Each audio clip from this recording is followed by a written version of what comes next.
What is up, Fifth Downers? I'm your host, Johnny Slokes, and with me, as always, is my partner in crime, K-Mill. Yo, what's up? We have entered an important part of the season. I like to call this the foreplay of the season. Everyone's getting these new toys out. They just want to play with them, try to get to know them a little bit. Yeah, so, get to roster bait a little bit. Yes, we're not quite to the anal yet, but we're getting there. We're getting there. Just checking it out. Yeah, so, I mean, obviously there's this major event that just happened in the NFL. Most of you guys know it as the NFL draft. How do you feel your team did in the draft, K-Mill? I was kind of disappointed, because the Broncos taking a guy like Garrett Bowles, to me, yeah, we did have a need on the offensive line, but at the same time, he was one of the most penalized offensive linemen, during his time. So it was like, I'm kind of like torn, we want offensive line help, but we don't need the penalties. I wish they would have kind of made some more buzz and went after Christian McCaffrey because I love that guy, obviously being a Broncos fan. So, but it was good. Like, I think we got some late round talent. I love the Jake Butt pick. I love Carlos Henderson. I think he brings a lot to the table. Yeah, I know a lot of Lions fans are not very happy. They feel like they've had an awful draft. I feel like they've had an awful draft. A lot of them are very unhappy with a lot of the draft picks and decisions that this organization has been making. They're notoriously bad at the draft, especially after round one, and I feel like it's shown again. Yeah, I feel like they need to fire a lot of their picks didn't really make a lot of sense. Yeah, they need to pull a Buffalo Bills and just fire their entire scouting staff. All right, this is going to be our episode. We're going to call it NFL Draft Aftermath. We're going to go through each team, give our initial thoughts of what we think about them throughout the season. We'll talk a little bit of ADP along the way. We'll try to talk about some of the rookies that will impact the seasons for each one of these teams. Before we get into that, though, let's do a little bit of station identification. We're part of the BS Podcast Network. You can find our work at www.bspodcastnetwork.com. Look for us on the gold tier. We're also available on iTunes. Please leave us a rate and review. I thank the few that have been doing that lately. Greatly appreciated. We're also available on Spreaker for you non-iPhone users and Stitcher as well. I heard that Michael Floyd could be signed within the week. He was talking with the Vikings. I mean, wouldn't necessarily say that they need help, but I mean, I got nothing on that one. I don't even know where his career is at anymore. I feel like he's in the tank now. What's the saying? Like how the great have fallen? Yeah, he was never that great. How the mighty have fallen. Apparently, they've been working and getting Philip Rivers in better shape. It does seem like he was kind of falling off the past couple of years late in the season. I don't know if that's something that you noticed as well. Yeah, I think so too. I think it's the same thing I noticed with Big Ben. I think that they just kind of take it for granted. They don't need to be in great shape, because it's like, they're like they just step back and they pass the ball, and they take it for granted that they need to be in a little bit better football shape. But, Philip Rivers, man, he seriously starts, and you're like, wow, he's lighting the world on fire, and then he just kind of, the last two seasons, he's really fallen off at the end of the season. So if he can get himself in better shape, more power to him. Tavon Austin's going to miss OTAs due to a wrist surgery that he had. It looks like he'll be looking to come back, though, around training camp. So, I mean, OTAs aren't really that big of a deal. But yeah, I mean, you need all the work you can get. Yeah, I mean, but think about it. Like I said this with the other players too. Like, why are you waiting till now to have surgery? Shouldn't she, know that you need surgery and just do it already? I mean, but he's a non-factor. I don't know why we're talking about him. It seems like that's been the current trend around the NFL. Like, teams are waiting to get surgery, and it's like, why? Yeah, why? To repair yourself right now. Be ready for training camp. Yep. Have you heard about any rumblings about who's going to be the starter so far in Minnesota? I know it's early They are saying, though, that Latavius Murray does have a shot to compete with Dalvin Cook. I know we'll get into this a lot more going on later into the show, but I mean, it's going to be kind of interesting to see what they go with it. We know that, they're a team that struggles to run the ball, so this could be an ugly-looking committee. I mean, yeah, we know that, their offensive line obviously needs help. I would say if I'm Mike Zimmer, I would say let's do a 50-50 split, Let's let Latavius Murray handle the early down work until he proves that he can't handle it. Let Dalvin Cook get some late end work, and we'll see what happens. So Ryan Tannehill, he's not too affected by his knee injury. Adam Gase said he looks just like he did last year, so take that for what it is. If you like what you've seen last year, that's what he looks like. Yeah, so average at best. All right. Moving right along, John Ross, did it surprise you that he went first overall to Cincinnati? Well, I mean, he didn't go first overall, but yeah, I know what you mean. Yeah, he was their first round pick. Yeah, I was surprised. I think that he represents too much of an injury risk to me. I don't feel like I would be comfortable spending a first round pick on him. But hey, he won't be cleared for minicamp, so. Yeah, I mean, and that's not surprising to anybody. But I don't know what to make of that one. I mean, yeah, is he lightning fast? Yes, but does he have what it takes at the NFL level? I'm not sure. I definitely wanted to spend a first round pick on him though. Yeah, there's been a lot of ranting and raving about Joe Mixon is the most talented running back in the league. There's also been some rumblings that he's out of shape. Have you heard anything about that?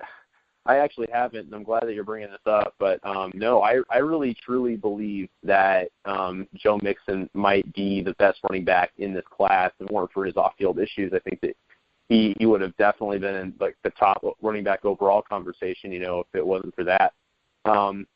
But, no, this is the first I'm hearing about the out-of-shape stuff.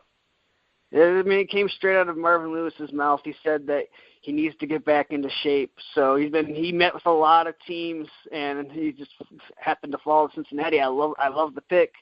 Yeah, I'd like to see him. You don't really like to see negative talk about him like this early, So we'll keep an eye on that. You hear about Jay Cutler retiring, and he's going to be a sports announcer. Yeah, going to go work for Fox News. And I also heard that the first game that he's going to be calling is a Bears game, so that's pretty perfect, I think. Yeah, you know what? He still won't make it to the Super Bowl. Yeah. Yeah. Imagine if that's the only, his first ever Super Bowl appearance as an announcer. All right, yeah, I mean, obviously this has been a day where a lot of rookies been signing the rookie deals. So I guess that's pretty much, there wasn't too much other news other than, all the rookie signings. So I guess without further ado, we'll dive right in. We'll start with the NFC. We'll start with the NFC North. We'll start with the Green Bay Packers. They were the Division North. They were the North champions last year.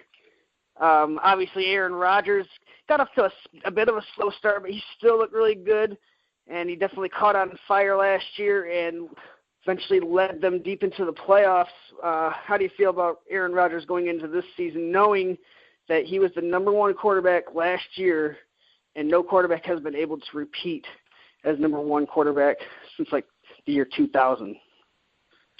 I mean, well, I wouldn't be worried. I think that if I'm Aaron Rodgers, but you're sitting pretty good. I love his new toy, in Ty Montgomery, and I think that this team is going to be just fine. Through the first 9 games last year, he had only one 300-yard game, but he had 20 touchdown passes from weeks 10 through 16, though he had 4 300-yard games and 16 touchdown passes, including a 347-yard and 4 touchdown performance week 16 in your fantasy football playoffs. He most likely won you that week. Yeah, definitely. A few drawbacks on him, though, is his early ADP. So far, he's going at the back of the second round, second round, 11th pick. But, I mean, you got to love all the weapons he has, right? Yeah, I mean, it's just a plethora now, with Devontae Adams kind of. I mean, I still think he's a little inconsistent, but, he took a step forward last year. He was getting in the end zone quite a bit. You have, as always, you got Jordy Nelson and Randall Cobb. I mean, just plenty of weapons. And like I said, the new toy, he's got Ty Montgomery. They got plenty of depth in that backfield too. So I'm liking the look of this, at least the offense. I mean, and they also help the defense with some of their draft picks. So I think overall this team is set to be a really nice contender next year. Yeah, they have a lot of nice receivers. Jordy Nelson, though, another year older, but he was the number two wide receiver last year. Had 97 catches, over 1,200 yards, 14 touchdowns. And, I guess apparently his knee wasn't bothering him too much. He was 8th in the league in snaps per game, 63 snaps a game, so he was always on the field. There's only 4 games he had played without a touchdown, and he was only held under 5 catches 3 times. So he was a beast. To say the least. And, I mean, if you're wondering about was he good in the fantasy football playoffs, yes, he was. He had week 14, he had 2 touchdowns. Week 15, he had 7 catches, 124 yards. Week 16, he had 150 yards and 2 touchdowns. Like, he was great when you needed him most, too. Yeah, he was. I had a chance to trade for him late down the stretch with our dynasty team, and I just the asking price was just too much, and I was like, and if I would have got him, he would have definitely won me my league. Like, there was no question. But I just ended up not pulling the trigger. He was asking for too much future value, but man, that would have been nice. And, this is a guy that he finished as the second wide receiver in the league, and you could have got him in the second round. He could have been your second wide receiver drafted. Yeah, that's amazing to think about. I mean, but as a whole, the first-round receivers last year kind of floundered. So, yes, that is true. It was a down year for wide receivers, but I think that they're going to come back more towards normal. Devontae Adams, he had 75 catches, just under 1,000 yards, 12 touchdowns. I mean, that does seem like a pretty big number for him. Wouldn't you agree? Yeah, I would say that I'm on the side of I don't think he's going to be able to replicate that. I think that he proved that he's more than just a pedestrian guy that he's been the last couple of years. But I think that they're definitely going to see some touchdown regression. But I would say that the yards is kind of on par of where I think he's going to end at. I think he'll definitely go over 1,000 for sure. I mean, I'll be the first to admit he is a touchdown dependent wide receiver too. But what better team to play for than a quarterback with Aaron Rodgers at your disposal to be a touchdown-dependent guy? You know what I mean? Yeah, exactly. I mean, your chances of hitting pay dirt are pretty good with Aaron Rodgers. I mean, you're basically like, one of 4 guys that's going to be scoring the touchdowns, But, he looked good, but he did still have a lot of drops. He had 124 targets, caught 75 of them. Actually, 1/3 of his catches came in only 2 games. Week 7 against Chicago, he had 13 grabs, 132 yards, and 2 touchdowns. And week 8 against Atlanta, he had 12 catches, 74 yards. So that's 25 catches right there in those 2 weeks. Yeah, that is true. I mean, he does have problems with drops a lot, but at the same time, and sometimes I get the feeling that he's like a DeAndre Hopkins kind of, light, where he, has to get a high volume to have a good game and stuff like that. And I do think that that's sort of true. What do you think on that? He seems to work underneath a lot, so he will need a lot of catches sometimes to get the yardage. As you can see, he had 1 game where he had 12 catches and still didn't crack 100 yards. Yeah, exactly. He definitely needs to work on his hands. What was it? One of the playoff games, I think he had 2 touchdown drops. I think it was against Atlanta. Mm-hmm. Yeah, I mean, the whole team sucked on that game, so. Yeah. So would you say Randall Cobb he's the forgotten one here in this offense? Yeah, I would have to say. I mean, last year it definitely seemed like it was. I mean, the people that drafted him, I can't remember exactly where his ADP was sitting last year, but man, oh man, yeah, he kind of became a real bust for a lot of people that drafted him. Yeah, he ended up with only 610 yards, 4 touchdowns. He's going right now in the middle of the 8th round, but it almost feels like he's like the forgotten person in this offense. He had 91 targets last year. He still catches a high percentage of his targets, but I'm just not sure if there's enough there for him. Yeah, especially since they got this new addition, Martellus Bennett. He's going to be their starting tight end. He was the 7th ranked tight end last year. He's going in the middle of the 9th round. Do you feel like that's a good price for him right now?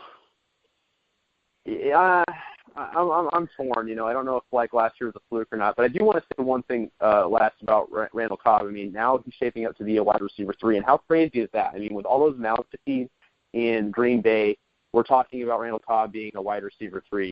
I think it's absurd to me, like how many mouths there are to feed in, in Green Bay.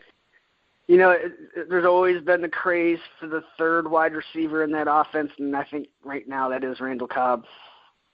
Yeah. Martellus Bennett, he had 55 catches, just over 700 yards. He did have some explosion games, but they are mixed in with a lot of stinkers. So this is one of those tight ends you got to be careful with. He's more like a matchup-dependent tight end. Yeah, really true, and that was true last year. He had a couple monster games, but other than that, it was he had some real stinkers, like you said. So it's just it's a real pick your poison type of thing. I don't really know. To me, I wouldn't really trust getting Martellus Bennett, in my fantasy league if I could help it. I mean, I guess he's in a like the top tier, but to me, it's still kind of like I don't know if I feel comfortable drafting as my top tight end. What kind of role do you see him playing in this offense? Sort of like what Jared Cook played last year. I feel like it's going to be more of a complementary role. I could see him being a red zone factor, but I mean, Aaron Rodgers has never really been like a big like target the tight end in the red zone kind of guy. So I feel like I feel like he's just going to be like a chain mover, like he'll catch those key 3rd downs and stuff like that. See, part of me wants to feel like they're going to use him in the red zone because Devontae Adams is only 6'1". I mean, they have Jordy Nelson, and Randall Cobb's kind of short, but they used him before in the red zone as well. So part of me does want to think they're going to use him in the red zone, but all analysis leads me to think otherwise. Only 17.5% of red zone targets went to tight ends for Green Bay. Only 4 teams have a less percentage than that. That would be Arizona, Detroit, Atlanta, and the Jets. Only 7.5% of their touchdowns have gone to tight ends last year. That was total for 3 touchdowns. So it's really hard for me to believe how much of that was their offense and how much of that was Jared Cook. But yeah, I mean, I'd have to bet and say he'd get more than 3 touchdowns. But is he going to get 7 like last year? Probably somewhere in the middle. Yeah, I don't count me on the guys disbelievers. I don't think that's going to happen again. I really don't. I think the touchdowns are going to go down. Like I said, this team really doesn't throw the tight end in the end zone a whole lot. So, I feel like the makeup of it is. I don't know. I could be totally wrong here, but I'm going to stick to my guns here and just say that Martellus Bennett isn't really going to be too much of a big factor next year, or not as much as like Packers fans are thinking he will be. All right, I want to go do a quick fire, some questions real fast about the Packers, and we can move on. All right. All right, with Jordy Nelson getting older, will he return his 2nd-round value? That's a really hard one, but I'm going to say no. Could Cobb be a bargain in the 8th? Absolutely, yes. How early would you feel comfortable drafting Bennett? Ooh, that's a real tough one to say. I personally am not targeting him in any of my leagues. He's not on any of my draft boards, so I would have to say very like late round value, I would say. I just can't see him on any of my teams. All right. No one on this team had 100 carries. Ty Montgomery led them with 77. Do you think he could very well own the backfield this year? All the reports that I'm hearing say yes, and he didn't carry more than 10 times. He only carried more than 10 times in one game last year, so that's kind of concerning. But at the same time, and I feel like there will be some sort of a committee. But at the same time, I feel like he's going to be given every opportunity to be the starting running back. I mean, like the Green Bay fans love him. Mike McCarthy loves him. He was great for the Packers down the stretch. I mean, he added a whole other layer to their offense. Because they had Eddie Lacy, who has been oft injured, James Starks, who can't seem to hold onto the ball and also has injury problems. and they got a guy who was just durable and dependable in Ty Montgomery. I think that he's going to get every chance to take the starting running back job, and I think that he could potentially be the 3-down back next year. Well, Starks isn't even on the team anymore, so that's a good time for him. Right. Well, neither of those running backs are on the team anymore, so it's like him and a bunch of rookies. They did, however, they did draft a running back. And I didn't draft him super early, so I don't know how much of a danger he is to him, but they did draft Jamal Williams.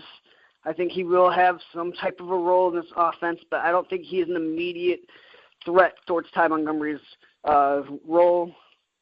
What do you see his floor being? Ty Montgomery. Ty Montgomery's floor. I mean, he's a guy I'm really high on. So my floor for him is he gets a 50-50 split with Jamal Williams. But at his ceiling, he could be one of the top 10 running backs in the league this year. I mean, with what I got him at is probably about 150 carries, 50 catches. That's if you can get 200 touches out of a running back that you can draft in the 8th round right now, I think that's pretty decent value. Oh, yeah. He's a guy that you could really return late-round value, especially with how deep the first couple rounds are with quality receivers. I mean, if you wait on a running back this year, which is going to probably, I mean, it may not be a popular strategy because of how much hype the running backs built up last year, but, man, if you could wait on a running back, you can get some real bargains late rounds. Yeah, Green Bay, they made a big push to draft defensive players in this draft. The first 4 picks of their draft, it was all defensive. But after that, they did add 3 running backs. I mean, maybe they're looking to add somebody into that rotation. I think Jamal Williams could be a guy that you want to keep your eye on. Definitely. All right. Let's move on to the Detroit Lions. Now, this is a team that they snuck into the playoffs last year. They had one of the worst defenses, so it's amazing that they got as far as they did. Matthew Stafford, a big part of that. He was the 10th best quarterback in fantasy last year, 4,300 yards, 24 touchdowns, 10 interceptions.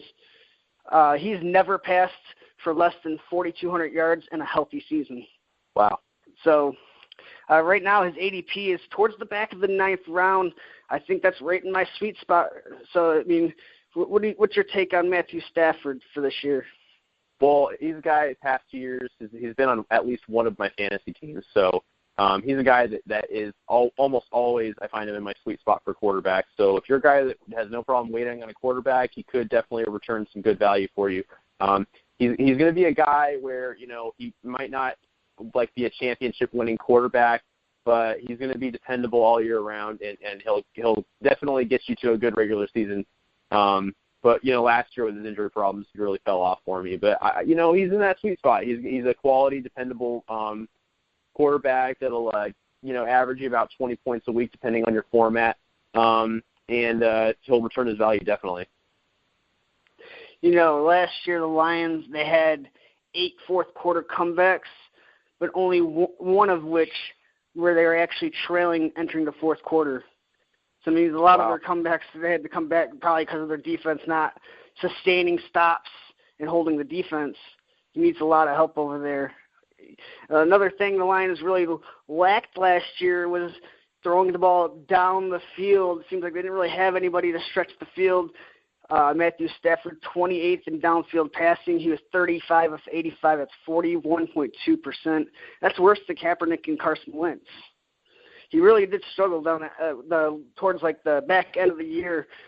From weeks 10 through 16, he only had 4 touchdown passes, and also had chip in 2 rushing, but still he kind of struggled down the stretch. So, I mean, they needed to add some playmakers. So what did they do? They drafted some guy in the 3rd round, 6'4", Kenny Golladay. Yeah, Golladay. I feel like they missed. I thought that was a perfect opportunity for them to get Ishmael Zamora or something like that, but no, they completely whiffed. I know my dad's not very happy about it either. Yeah, I know. There was. I felt like there were a lot better 3rd round receivers than Golladay. He's kind of a nobody, and I really don't know that much about him, so I'll admit it right now. It just kind of blindsided me when they picked him. I was like, you really want to help out Matthew Stafford, let's get some dependable guys. I don't even really know a lot about this guy. So I can't. I don't understand why they don't just go out and re-sign Antoine Bolden. He had like 8 touchdowns for him last year. Yeah, exactly. I mean, he was like literally like the touchdown guy on their offense last year. You know, one good thing about Matthew Stafford, though, 70% of his passing touchdowns do go to wide receivers. Yeah, that is good. What do you think about this backfield, these running backs? They beefed up their offensive line. They didn't draft any running backs, so it leads me to believe that they believe in their backfield, right? I mean, yeah, and every time that I've heard their the GM or the coach or anybody talk about Amir Abdullah, you know, they're basically like we like Amir, like we're comfortable with Amir, we're gonna roll with him going forward, like we're gonna give him every opportunity to succeed, even though he's been, you know, his rookie season he was ineffective, you know, any other year he's been injury prone or whatever, but they're gonna stick with the guy, and you know what, he's gonna be one of the real enigmas.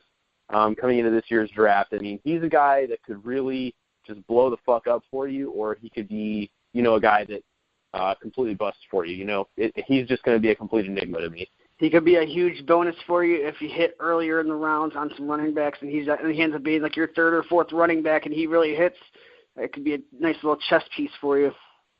Absolutely. He could be a sexy flexy for sure. No back on this team had more than 100 carries last year. Theo Riddick led the team with 92, showed a little bit of success running through the interior, but that's just, we all know that's just not who he is. He's a pass catcher. He had 53 catches, and he had 5 receiving touchdowns last year. He had 6 games of over 15 touches. That had a lot to do with the injury of Abdullah. Obviously, he's not going to see that kind of workload this year, and he wasn't able to do anything for you in the playoffs because he was hurt. That's another thing you got to worry about. He's a smaller guy. Yeah, I know, and you add Zach Zenner to the mix, the guy that actually did end up starting in their playoff game, and you know that spells Theo Riddick is probably going to go at somewhat of a bargain this year. But if there was a running back that I would want to own from Detroit, it would definitely be Abdullah. I'm not really buying into any Zach Zenner hype. I think that Amir is going to get every chance to succeed. You know, he actually had 5.6 yards a carry before he went down last year, Amir Abdullah. So, I mean, yeah, he did. See what he can do in front of this line. Yeah, absolutely. I mean, they got other running backs, Dwayne Washington. I don't really think he's relevant. I know you mentioned Zach Zenner, but, you know, I also heard some news that the Lions, and they might bring in the Garrett Blunt. I think that's some bad news for a guy like Zach Zenner. Yeah, that really is, because it's, you know, it's a guy filling the same role that somebody already occupies. And, you know, Zach Zenner is more of a, you know, lower the shoulders and you know, put some guys in the dirt, and that's exactly what Garrett Blunt does. You know, he doesn't really run with a lot of elusiveness. So I feel like, yeah. The Lions like those bigger backs like that, you know. And also remember, when Abdullah and Riddick were both healthy, Zach Zenner was a healthy scratch. So that's true. These wide receivers they have Golden Tate, who I think is a little bit underrated. He started off real slow last year.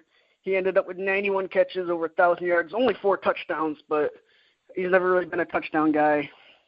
Yeah, First 5 games, his first 5 games he only had 17 catches. Yeah, after absolutely hating him for like most of the start of the season last year, he ended up coming around and really surprising a lot of people, and including myself. Like I've always been really low on Golden Tate. I've always hated him ever since the Fail Mary play, but you know, he really he did some head turning for me, and if he's going into value next year, he's definitely a guy that I'm targeting on my draft boards. Well, would you be surprised if I told you he finished as wide receiver 18 last year? No, actually, it really doesn't surprise me, because he really came on at the end of the year last year. He was really going hard in the paint. And this year he's going 8th pick in the 5th round. Yeah, see, that's pretty good value if you can get a wide receiver. You're getting about 90 catches overall. there, so that's not bad. Yeah, not bad at all. Yeah, from week 6 on though, he's only held under 5 catches one time. Wow. And then, you know, another thing about him is we all know how he's used. He's used around the line of scrimmage. This number just kind of like blew my mind a little bit. 6.7 yards after the catch per reception. That is a pretty impressive stat. All right, now let's let's go over to Marvin Jones. Obviously, he's the one that had the hot start, and he ended up finishing at wide receiver 42. So that's no bueno. 55 catches. He is just shy of 1,000 yards. How do you feel he's going to be this year in this offense? Do you think he's going to kind of find his groove and be a little bit more consistent, or is he still going to be that streaky Marvin Jones? I think that, history might repeat itself. I mean, he was a guy last year I drafted as, like a later wide receiver, and I ended up, after he had that fast start, I sold him high. That he was the epitome of a sell high guy. Like, he was outperforming his, career statistics by, a landslide. So you're like, I need to get rid of this guy now. And sure enough, he fell off like typical Marvin Jones. So I feel like he's just a streaky guy. It's in his history. And I'm a guy, I'm a firm believer on you need to have a significant track record with me to, want to trust you. And he's a guy that I definitely don't trust going into next year. So, yeah, he had the hot start. Obviously, had a lot better of a first half. From week 9 on, he only had 19 catches and 0 touchdowns. He only had 5 catches only in 3 games. So he's definitely a streaky guy. I want to know, though, who's going to replace all these red zone touchdowns that Bolden's going to be, because he's gone. He had 8, 9 touchdowns. Who is going to get all these red zone touches? Because they don't really look to the tight end very much in the red zone. I was going to say, that is a great point to bring up. And I'm actually in the camp of saying it's probably going to be a guy like Eric Ebron, because it's got to be a big body, I would think, for Matthew Stafford, because, that's kind of what Anquan Bolden represents. He's a big-bodied receiver.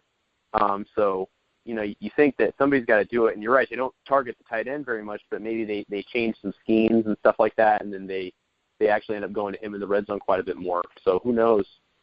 13.6% of their targets went to tight ends in the red zone. That was one of the lowest rates in the league. Eric Ebron had 61 catches, 711 yards. He was tight end 13. He was hurt a little bit. But, if you look at what he is averaging per game, it was right on par with a guy like Cameron Brate at tight end 6. Yeah, very true. Yeah, he surprised me last year. I was very on Ebron, but I think that he brings a lot to the table in 2017. The fans hate him. They want him out of there. Yeah, but he's a guy that people don't really realize, how good he actually was last year. I mean, as far as tight ends go, he was in the. I wouldn't say he's great. He hasn't been terrible, but I think the reason why people are unhappy with him is because of where he was drafted. He was drafted in the first round, it's top 15, and he was never going to live up to those expectations. He's a tight end. Yeah, of course not. But, one thing he really does need to start working on, though, is he needs to get some better hands, because he had 7 drops and 85 targets. That's 8.2% of his targets resulted in a drop. That was the highest among tight ends. And the Lions are not fucking around. They drafted a tight end, I believe, in the 4th round. So, I mean, they're going to try to show him some competition, Oh, yeah, definitely. I think that they're going to try to push him by whatever means necessary and see if he's got what it takes. But I was actually impressed a little bit with Ebron, because the 2 seasons before last, he was an absolute bust for me. And last year he actually showed me he had something. And that is the drop passes stat that you just brought up is actually pretty surprising to me, because I felt like he had pretty sure hands last year. But that is something to keep your eye on. All right. Is there anything else you want to talk about with the Lions? Or can we move on? No, we can move on from them. Shoot. What are you drinking on over there? Oh, I got some Coors Banquet. The actual go-to, man. That one's the best. Yeah, I just moved into my new apartment, and my dad filled my refrigerator up with Budweiser, so I'm trying to get rid of those. So I'm doing a good job right now. Well, there you go. Yeah, we moved into a nice little quiet neighborhood full of pillheads. Yeah, that's great, man. I'm happy for you. Yeah, I saw that picture of it, and I was like, damn, nice place. All right. Yeah. Now you just got to worry about people destroying shit while they're on pills. Yeah, exactly. Yeah, I mean, just be careful with that. You're in Detroit, of all places. All right. So let's move on to the Chicago Bears. They obviously went 3-13. I feel like they're purposely making bad decisions. I seriously am still like just scratching my head over what happened at the draft. I was like, God, I am still in awe. Like, you just think that this team can make good decisions, and you're like, what the fuck did they do? I feel like that means that they have to start Trubisky, right? I mean, at this point, they could just pull a Jared Goff and just be like, no, we're not going to rush him in there after they spent all that draft capital on him. But at the same time, I don't know. Because they it's a head scratcher to me because they gave Mike Glennon so much money in the offseason, and then they go around and then they're like, oh, we're going to trade everything away just to move up one spot to grab a quarterback that needs a lot of polish, Well, the thing about Mike Glennon's contract is they can cut him after a year. That is true. But who do you? I mean, they're in a lose-lose situation. Who do you start? Either you're sitting a guy where you gave up this capital to get him, or you're sitting another guy that you're paying $15 million to. I mean, if I were the Chicago Bears, if I was in this nightmare scenario of theirs, I would feel more like inclined to start Glennon, let Trubisky sit for a year, because I mean, at the very least, boom, if Mike Glennon has a great season, you can trade him. If he has a bad season, you can cut him. It's kind of a win-win. As much as you can get out of that situation. And then the next year you get Trubisky anyways. Or if like Mike Glennon turns out to be great, you can maybe trade Trubisky for a team that like really thinks that he could be the next Tom Brady. I know. I wonder what made them say yes. Let's sign Glennon to all this money. Because really all you got to go off of is what he did in his rookie year at Tampa Bay. He had like 19 touchdowns, 9 interceptions. But that's not a lot to go on since he hasn't really got a lot of time since then, So I don't know what their thought process was to get him. I mean, if I were the Bears, I wouldn't have signed Mike Glennon at all. Because you got to think that they were kind of thinking about the draft. They were going to have high pick because it wasn't like they just started struggling overnight. Their whole season was a struggle. So if I were the Bears, I would have looked at it and been like, oh, okay, we want to draft Trubisky, so let's like make that happen. So let's see what we need to do, to get Mitchell Trubisky, and then just kind of like find a journeyman quarterback, and then maybe the fans would have been pissed off, but whatever. And then you get Trubisky, and then you start him right away. It just doesn't make sense to me why we're even talking about a guy like Mike Glennon. And then to move on to what they have, they don't really have a whole lot on their offense to help these guys out. They have Jordan Howard. He was the number 10 running back last year in PPR leagues. He had over 250 carries, 1,300 yards. He had 6 touchdowns. He was second in yards behind Zeke. So, I mean, he definitely was a surprise come out of nowhere for them. He is now a first-round draft pick right now. Yeah, and a lot of fantasy. I was really surprised to actually see that. Well, I'm not really surprised. I guess I just really didn't give it much thought, and then I was looking at, like, some of these dynasty drafts that we're doing, and I'm like, wow, like, he's up there, man. Like, some people are very confident that he can not only replicate that, but do it for years to come. So, more power to him. I think he can, too. I mean, he showed me a lot last year. I was the guy that completely wrote him off, and he really proved a lot to me last year. And, Chicago was a team where they did not add – they did add a running back, but he's just a scat back in the 4th round. So it does look like he's going to have control of his backfield. From week 4 on, he had 15 carries in all of the games except week 7 at Green Bay, where he had 7 carries for 22 yards. And week 14 against Detroit, he had 13 carries for 86 yards. So he was definitely getting the ball early and often, even when they were losing. So that's another good thing to look at. At one point in the year, he had a better yards after contact per attempt and elusive rating than Zeke. That is crazy to think about. I mean, he was just Mr. Do-It-All last year, the definition of waiver wire gold for sure. Yep. I mean, I do have some negatives on him, though. He only had 6 touchdowns. Of all people. He had 6 touchdowns. And 3 of them came in that snow game in San Francisco.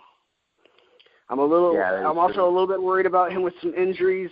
He's a bigger guy. People go at his knees. He has some knee and ankle issues before into college, so I'm a little bit worried about him there. He had a high drop rate among players with at least 50 targets. He had the most with 7 drops. It's 14% of his targets resulted in a drop. So it's definitely something that he's going to have to work on. And if you think about it, will his workload exceed last year's? He had 252 carries. Do you see him getting more carries than that next year? I can't see how you could get more volume than he got last year. I would say, I think last year's number is about where I'd peg him this year. I think if you had to put me on a number. Yeah, I mean, I think he's going to be like right around where he did last year. The question is he going to average over 5 yards a carry again? I mean, it wouldn't surprise me if the answer is no. Yeah, I mean, actually, I want to ask you, because you were very high on him last year, as like waiver wire gold and, everything else, and even in pre-draft stuff. So I would say to you, is he a guy that you're targeting in drafts with a high round pick, or no? With him going in the back of the first, no, I'm not taking him there. If I'm going in the back of the first, I'm probably taking two wide receivers. Okay. I mean, let's look at him. Let's give him a conservative floor. Let's say he gets 220 carries, and we'll give him like 4.5 yards a carry. I mean, does that mean he's barely over 1,000 yards now? Yeah, I guess you do have a point there. I mean, yeah, I feel like he's going a little too high for me too. I feel like, especially in redraft, I don't see myself touching this guy. He is, though, the opposite of touchdown dependent. Like, he was not very dependent on touchdowns, so maybe he could see a higher touchdown total this year. Yeah, he was more like that's volume the argument dependent. For him. Yeah, I think he was like volume dependent, if anything. The rest of the guys that are behind him, though, are just other dudes. They're just normal guys like Jeremy Langford, Dame Carey. They drafted Tarek Cohen. I mean, they're gonna be fighting for scraps. They're not guys you're gonna really have to worry about.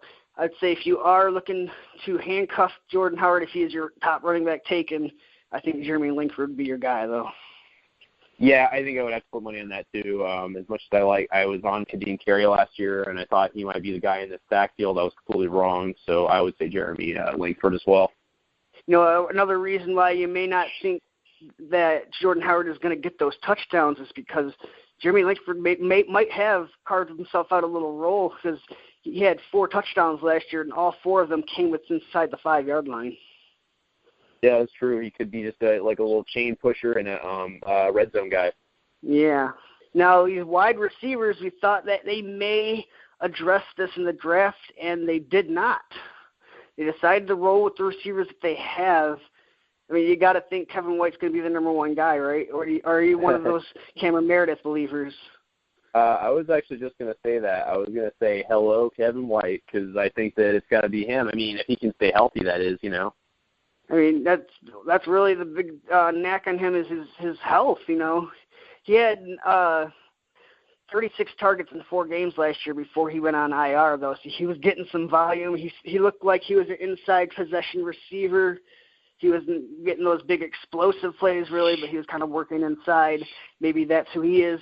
Cameron Meredith is more of a slot guy. They did also try to sign Kendall Wright, who's also a slot guy, so maybe they might be rotational players. But I think Cameron Meredith, he showed that he could ball last year. He was a bit streaky, though. He was, yeah. He was a guy that I was really high on mid-season. I was like, ooh, yeah, wow, I'm really starting to believe the hype on this kid. And then, I don't know, yeah, just kind of he had his games where he just fell off the face of the earth. And it was also because there was a quarterback carousel going on in Chicago last year. Like it was just injuries everywhere. You didn't know who was going to be starting a quarterback, last year. So it was that kind of was like, oh, they just, I guess, didn't like Meredith or, whatever. I don't know. It was hard for a receiver to get into rhythm because they constantly kept changing the quarterback. But, Cameron Meredith, he had 66 catches on the season, 888 yards.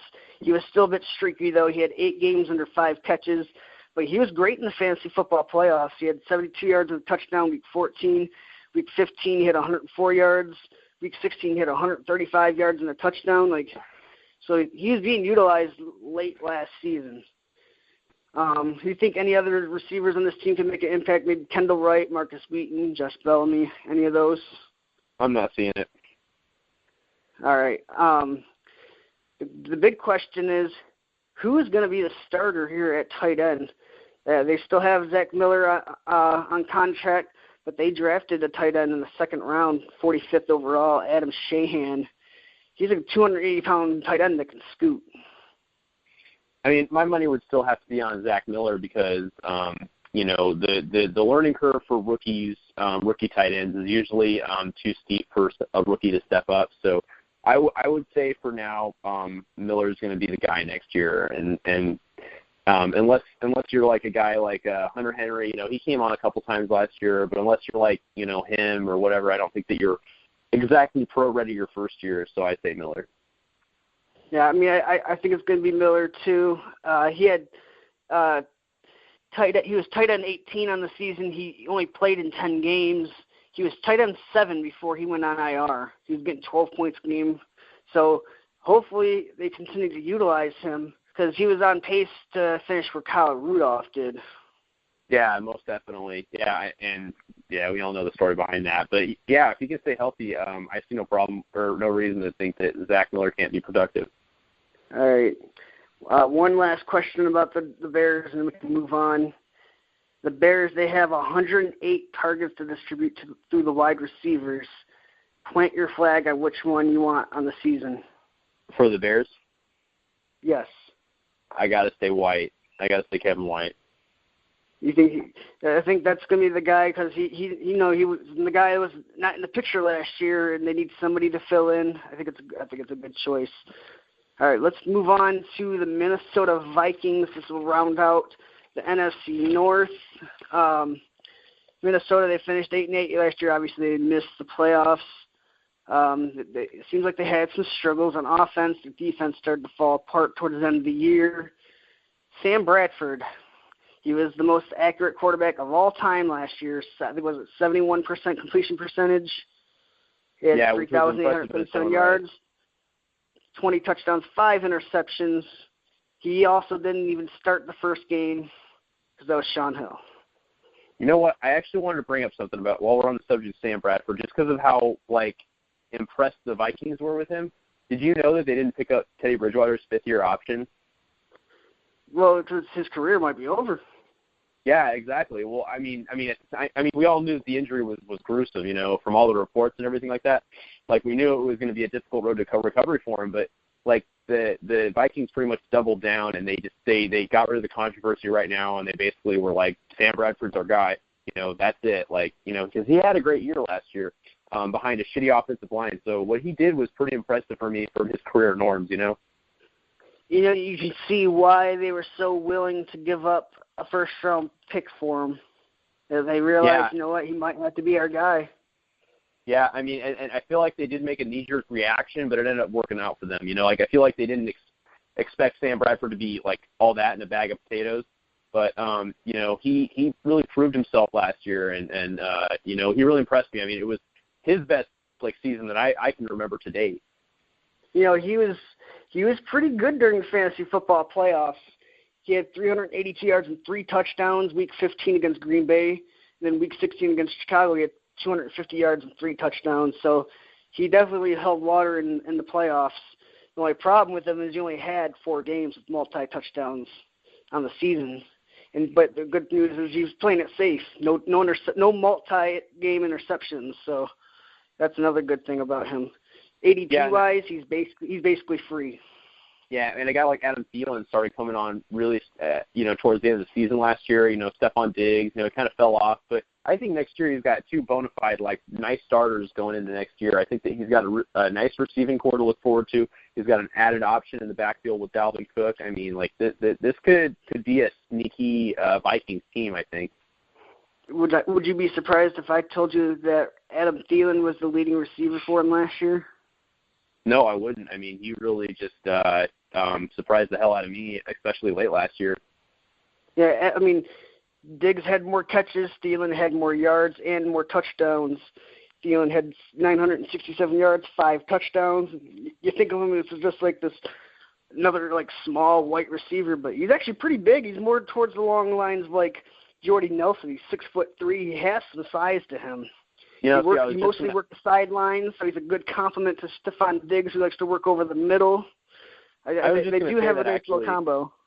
I was going to say that, yeah, he reminds me of Jordy Nelson, because I don't know whoever said, small wide receiver about him. I don't think so. He's tall, and he looks pretty muscular to me. Like, I would definitely not call him a small wide receiver. I think that he played the outside role brilliantly last year, and I think that this could be a team that really surprises a lot of people. You know, I will have one small knock on him. It seemed like a lot of his production did come when Stephon Diggs was either not playing or he was not playing at 100%. 39% of his receptions came in 3 games in weeks 5, 11, and 15. He had a total of 27 catches in those 3 games.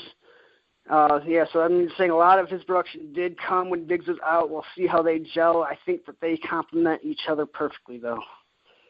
Yes, absolutely. Agreed on that one. Would you rather have Diggs in the 7th round or Thielen in the 12th? I think I'd rather have Thielen, honestly. Yeah, I'm opposite. I kind of like Diggs right there in the 7th round. I mean, both of them are going at what I would consider sort of a value for what they could really do for your team. I think that maybe Minnesota's already getting sick and tired of Treadwell. By the way they were drafted, they took a couple of receivers. They weren't totally early though. That's the only thing. Rodney Adams in the 5th round, Stacy Coley in the 7th round.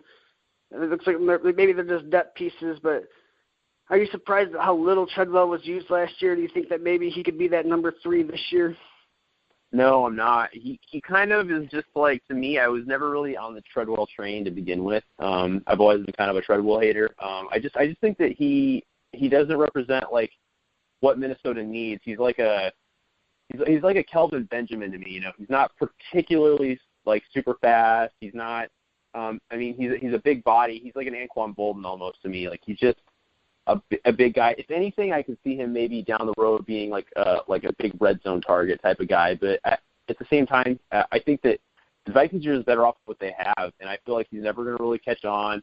He'll probably go his entire rookie contract. He's going to go into free agency, get signed by some team like the Browns, and then he'll do a little bit, but not a lot. I'm really not excited about his career to begin with. Okay, let's try to sort out this running back mess a little bit. Dalvin Cook, they drafted him. Do you like that pick? Oh yeah, I absolutely do. I mean, if he can stay out of trouble, I think that this is a great pick. I mean, Dalvin Cook's just got to understand that, you know, he's going to have no offensive line, and he's going to have to make plays by himself, which he was a playmaker in college, so I see no problem with that. Yeah, I mean, how high do you think he'll go in the draft here, like the fantasy football draft? Right now, he's projected 11th round, according to Fantasy Football Calculator. I mean, I think that he's a guy that could definitely start the season as like a bench stash and like carve out a role and then be the early down guy in Minnesota, you know. So it could definitely happen. I think that he's a guy worth taking a flyer on for that ADP, you know. I think that it could end up creeping into like the 7th, 8th round. I wouldn't be surprised, even if it was more than that. But yeah, exactly. I'm for the pick. I'm for the pick. Yeah, I mean, if we're talking hypothetically, if he were to like stay where he's at right now, that's somewhere where I feel comfortable just taking a flyer on him. But if he moves up into like the 7th round, I think there's some guys that I like a little bit more than him. I mean, one guy he's definitely going to have to compete with is Latavius Murray. He was the 12th running back last year in terms of fantasy football points. He had 195 carries for 788 yards, a whopping 12 touchdowns. He's going at the beginning of the 4th round still. You got to think that's going to fall a little bit, though. So. Yeah, definitely. I mean, what kind of role do you see him playing in this offense? He doesn't seem like he's going to get the bulk of the carries once again. Yeah, I just don't think so. He's a guy that I'm not really targeting because, you know, it's Latavius Murray. I mean, he was in a 3-man committee in Oakland, so essentially last year. So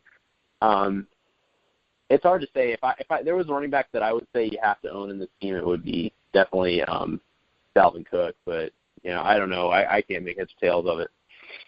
I mean, if you're comparing their ADPs, I'm definitely leaning towards Dalvin Cook. You know how I feel about Latavius Murray. You know. Yeah, I do know. He's going to a new team, and that new team that he's going to has a bad offensive line. he only had 8 carries last year over 15 yards, 5 over 20 yards, and only 1 carry over 40 yards. I actually didn't know that. And that's behind one of the best offensive lines in the NFL. Compared to the 2 rookies that were on the team behind him, they had 14 such carries of 15 yards and 25 less carries. Wow. Only 8.2% of his carries went for more than 10 yards.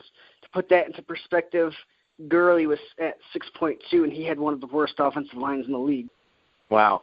Yeah, that is actually an eye-popping stat because you think about how bad Gurley was last year. Yeah, so I'm saying he wasn't very good in front of a very good line, and now he's going to a team that has one of the worst lines in the league. You can't expect this to end well. No, you really can't. And anybody that's trying to get late-round value out of him, I really wouldn't expect it. I mean, I guess you could consider Jerick McKinnon like the big loser of the draft, right? He's like going to be like the odd man. He'd be the odd man out. Oh yeah, absolutely. I mean, I see him being just a complete. I mean, he won't be a non-factor in the real world, but for fantasy purposes, he will be a non-factor. I think everything that he can do, Dalvin Cook can do better. I agree. Totally agree. I mean, he was a bit of a letdown last year. He got the keys to the car and he didn't really necessarily stay on the road. He kept skidding off on the side, and you could hear like the little rivets, you know. Exactly. Yeah. I mean, he only had 2 games over 50 yards. He had 0 100-yard games. He did, however, have 25 catches from weeks 13 through 16, so that's one good thing. But the only problem with that is, Dalvin Cook can catch the ball out of the backfield. Exactly. All right. I think there's one last guy we could talk about before we move on from the Minnesota Vikings. Let's go over him real fast. Is Kyle Rudolph. He was the tight end number 3 in PPR leagues last year. He had 83 catches, 840 yards, 7 touchdowns. He had 6 games over 10 targets, and he was marvelous. He was marvelous in the fantasy football playoffs. He had 97 yards week 14. He had 6 catches for 53 yards in week 15, and in week 16 he had 117 yards and a touchdown with 11 grabs for playing PPR. That is great. He scored a third of the team's receiving touchdowns last year. Yeah, I mean, not surprising. I think that going into next year, I'm really high on him as a tight end, and I have no idea where his ADP sits right now. But I mean, he's a guy beginning of really the 9th round. See, and I would love to take him there. I mean, he had a nice rapport with Sam Bradford. He seemed to be a real focal point of this offense. So yeah, I would love to take him exactly where he's at right now. I mean, I feel like it's going to go up a little bit, but right in the 7th to the 9th round, I think that's like my sweet spot. If I can get a guy like Kyle Rudolph, I'd love that. Thinking more long term, would you be worried about him because they drafted Bucky Hodges? I don't know how I feel about that. I mean, yeah, I feel like if it was a dynasty league, I think I would think a little bit more about the pick. But for a redraft league, I think that next year his job is very safe. But Bucky Hodges is only a 6th round pick, so I don't think that's really much of a worry. Yeah, I mean, not in any facet, I would think. I mean, like I said, he'd be a factor if it was a dynasty league. But if we're talking redraft, I don't care. Yeah. So let's go over to the NFC East. We have the Cowboys. They were the winners of that division last year. They have Dak Prescott coming back off a great season. He's being drafted in the 8th round now. That's where his current ADP is set. Do you feel like that's a good value for a guy like Dak Prescott? He doesn't make a lot of mistakes. Didn't really have a lot of explosion games.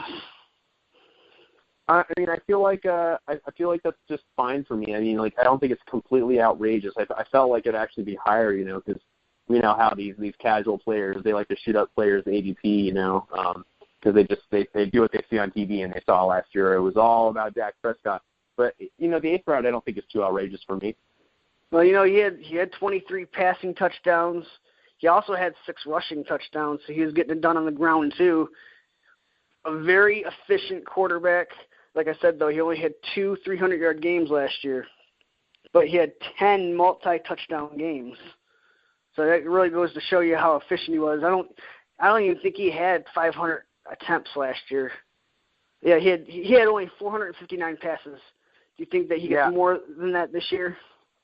I I would have to say yes, because the offensive side of the ball for Dallas has stayed pretty much the same. The defensive side, is not much. And this team is going to be a team that's going to be playing a lot of shootout games because they let a lot of defensive talent go, or if you would call it that, in free agency. So I feel like this team all their games are going to be shootouts, or a lot of them are going to be shootouts. So I definitely think that would be the case. Well, Dallas, they spent 7 of their 9 picks on defense, so they're definitely trying to fix that issue. We know that this team, they rely on ball control, running the ball, keep their defense off of the field. They only threw the ball 53% of the time last year. Ezekiel Elliott had 322 carries. Obviously, he led the league in yards. I mean, there's not enough nice things I could say about the guy. From weeks 3 through 6, he averaged 142 yards a game. He had 5 multi-touchdown games, and he had 11 games with at least 20 carries. So I mean, the guy is a beast. No way you can say he's not. I feel like he was I thought he was a bit of a gamble last year as a first-round pick. Obviously, that was not the case. Now he's going to be a top 3 pick. Yeah, I mean, you really can't. I mean, you could make the argument that, it's Dallas' offensive line, but even then, I mean, you got to give some credit where credit's due, and Ezekiel Elliott, he got the job done. The only thing that I would really have, if you're doing like a dynasty league or even a season long, just keep in mind those disciplinary issues. I feel like that's the only red flag with him is that, if he ends up getting some kind of discipline from Roger Goodell and, the Schindler's List in the NFL, I feel like that could be a factor, but other than that, the guy's an absolute monster. Take this for what it's worth, but 14.6% of his fantasy points came within inside the 5-yard line. Wow. So, I mean, he's obviously converting at a high rate down there inside the red zone. Obviously, the Alfred Morris, Darren McFadden, they'll fight over the scraps. You can sign whichever one you want as the handcuff for him. I don't think that's a move that really paid off last year. Let's look over to the wide receivers. Des Bryant, he was a bit of a disappointment last year. He had 50 catches, just under 800 yards. He did have 8 touchdowns. He also missed 3 games. Finished as wide receiver 33. He's going 4th pick in the 2nd round. Do you think that's a fair value for him right now? I think that's pretty much on par. I mean, you talk about he had a slow start last year, but towards the end of the season, he really turned it on. I mean, he was averaging almost over 100 yards and 2 touchdowns per game or something like that. I can't remember. I read a statistic on it yesterday. He averaged 15 points per game for PPRs throughout the season, which would have put him at wide receiver 13 had he play a full season. Yeah. I read something the other day. It was the late end of the last season. He was averaging almost 2 touchdowns a game. So I was like, wow, that's pretty impressive. I don't know if that's exactly accurate or not. But I mean, he really showed out. He really showed out in the playoff game against Green Bay. He had 120 yards and 2 touchdowns. Do you think that kind of chemistry can carry over to this season? I think so. I mean, it's not how you start, it's how you finish. And him and Dak Prescott finished with pretty good rapport. And I think that he's just too good of a receiver for you to completely ignore. And as Dak Prescott matures as a person and a football player, I think that he's going to get better at getting Dez the ball. So I think that this is a non-issue. Dez Bryant definitely belongs in the 4th round conversation or higher. I absolutely think that they're going to build on their chemistry. Dak was showing the ability to win inside the pocket, especially against the blitz. That's one thing you really got to love about Dak. So I definitely think they're going to work on their connection. I do see, Dak being a weapon in the red zone. A lot of people are going to be focusing on Zeke, and maybe he could pull it on a bootleg and just roll into the end zone untouched. He had 6 touchdowns last year. I really like Dak Prescott as a talent and as a draft pick this year. As for Des Bryant, one thing that's really working for him is 83% of the team's touchdown passes went to wide receivers last year. They didn't really add anybody. They re-signed Terrence Williams. He's just another guy in the offense. I think Cole Beasley has surpassed him. He's more of a slot guy for him. He had 75 catches last year. He actually led the team in yards, 833. So he was their leading receiver last year. From weeks 1 through 12, Cole Beasley was only held under 5 catches 3 times. He's a pretty steady wide receiver 3 in PPR leagues, in my opinion. Yeah, I would have to say that definitely classifies you. I mean, he was useful for me last year. I had some pretty good games with Cole Beasley. He had his blow-up games, and then he had his pretty steady games where he gets you, like, anywhere around, like, 6 to 8 points, something like that, like kind of what you would expect out of a third receiver. Yeah, he's a guy. He's a chess piece you can move into your flex. He's a guy you can get in the 12th round. Yeah, exactly. There's no other receivers in this team that are really a threat for fantasy. We can go over to Jason Witten.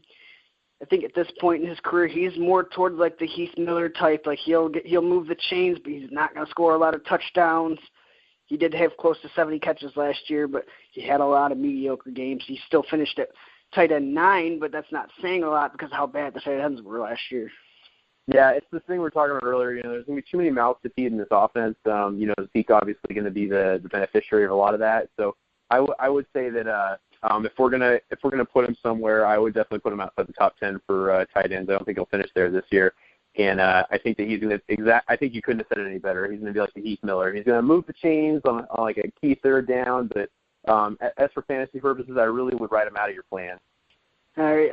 Is there anything else you want to mention about this Dallas team? Are we ready to move on to the Giants? Move on to the Giants. All right, the Vaginas. They were a playoff team. They made the playoffs. They actually believe they won a game.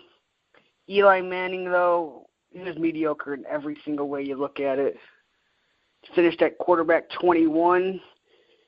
He had just over 4,000 yards, 26 touchdowns, 16 interceptions. It was the first time he was held under 30 touchdowns under McAdoo. Do you see him turning it around this year? It's always possible, but I don't really see a whole lot of hope for it. He's getting up there in age, and last year he pissed a lot of people off, including myself. So I would have to say from a selfish perspective that I don't see a turnaround coming. I feel like about where he was last year is kind of where I see him this year. I don't think that there's going to be like a rebound or anything like that. It looks like the Giants are starting to prepare for life without Eli. They drafted Davis Webb in the 3rd round. Maybe he could be his successor. Eli Manning right now, he looks like he's shit, right? He's going at the back of the 10th round. I still don't want him there. He passed for 26 less yards a game last past year. He was mediocre in every category you can imagine. He had 6 multi-interception games. From week 7 on, he only had one 300-yard game, and he only went over 250 yards twice.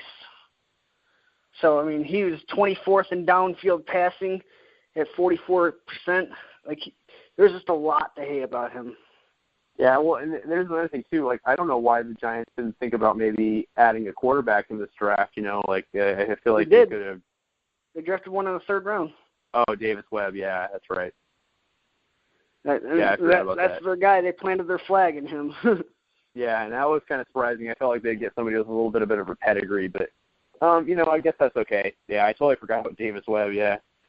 And they tried to add some more weapons to the offense. They drafted a tight end 1st round, Evan Ingram. I feel like he's more of a project player, though, And then between Paul Perkins and Wayne Gallman, could they have more of an average backfield? That's probably the most average backfield I've ever heard in my life. They're both just average, plain, vanilla running backs that are just non-impact players. Yeah, I feel like that's definitely the case because I was like Wayne Gallman. Of all teams that Wayne Gallman could have gone to, the Giants, Wayne Gallman is Paul Perkins in every single way. Yeah, really, it truly is. Paul Perkins, he had 112 carries. They lost Rashad Jennings, so I suppose he can get more of a workload this year, but he's going to have to share that with Wayne Gallman. They still have Shane Vereen on the roster. They still have guys like Orleans Darkwa. Actually, like Orleans Darkwa is probably more than Paul Perkins and Wayne Gallman, but he's not going to get anything, you know. So yeah, he's not gonna I don't know how I feel about any of these running backs. I feel like you kind of have to stay away from them. Yeah, exactly. It's kind of like what Carolina did. You know, they had Kelvin Benjamin, so they signed a guy exactly like him, fucking Devin Funchess. It's like the exact same thing, but with, you know, the Giants and the running back. What you're saying is Wayne Gallman is the Devin Funchess of running backs? Yeah, I guess you could say that. I guess you can put me down as a quote for saying that. Obviously, wide receiver is their strong point. We all know they have OBJ. He had 100 catches. He had 9 10-target games. He had 4 100-yard games. He started out real slow, though. First 0 touchdowns the first 4 games, and that's actually a big problem, you know. I mean, 4 games, that's a quarter of your fantasy season right there. That could be a killer.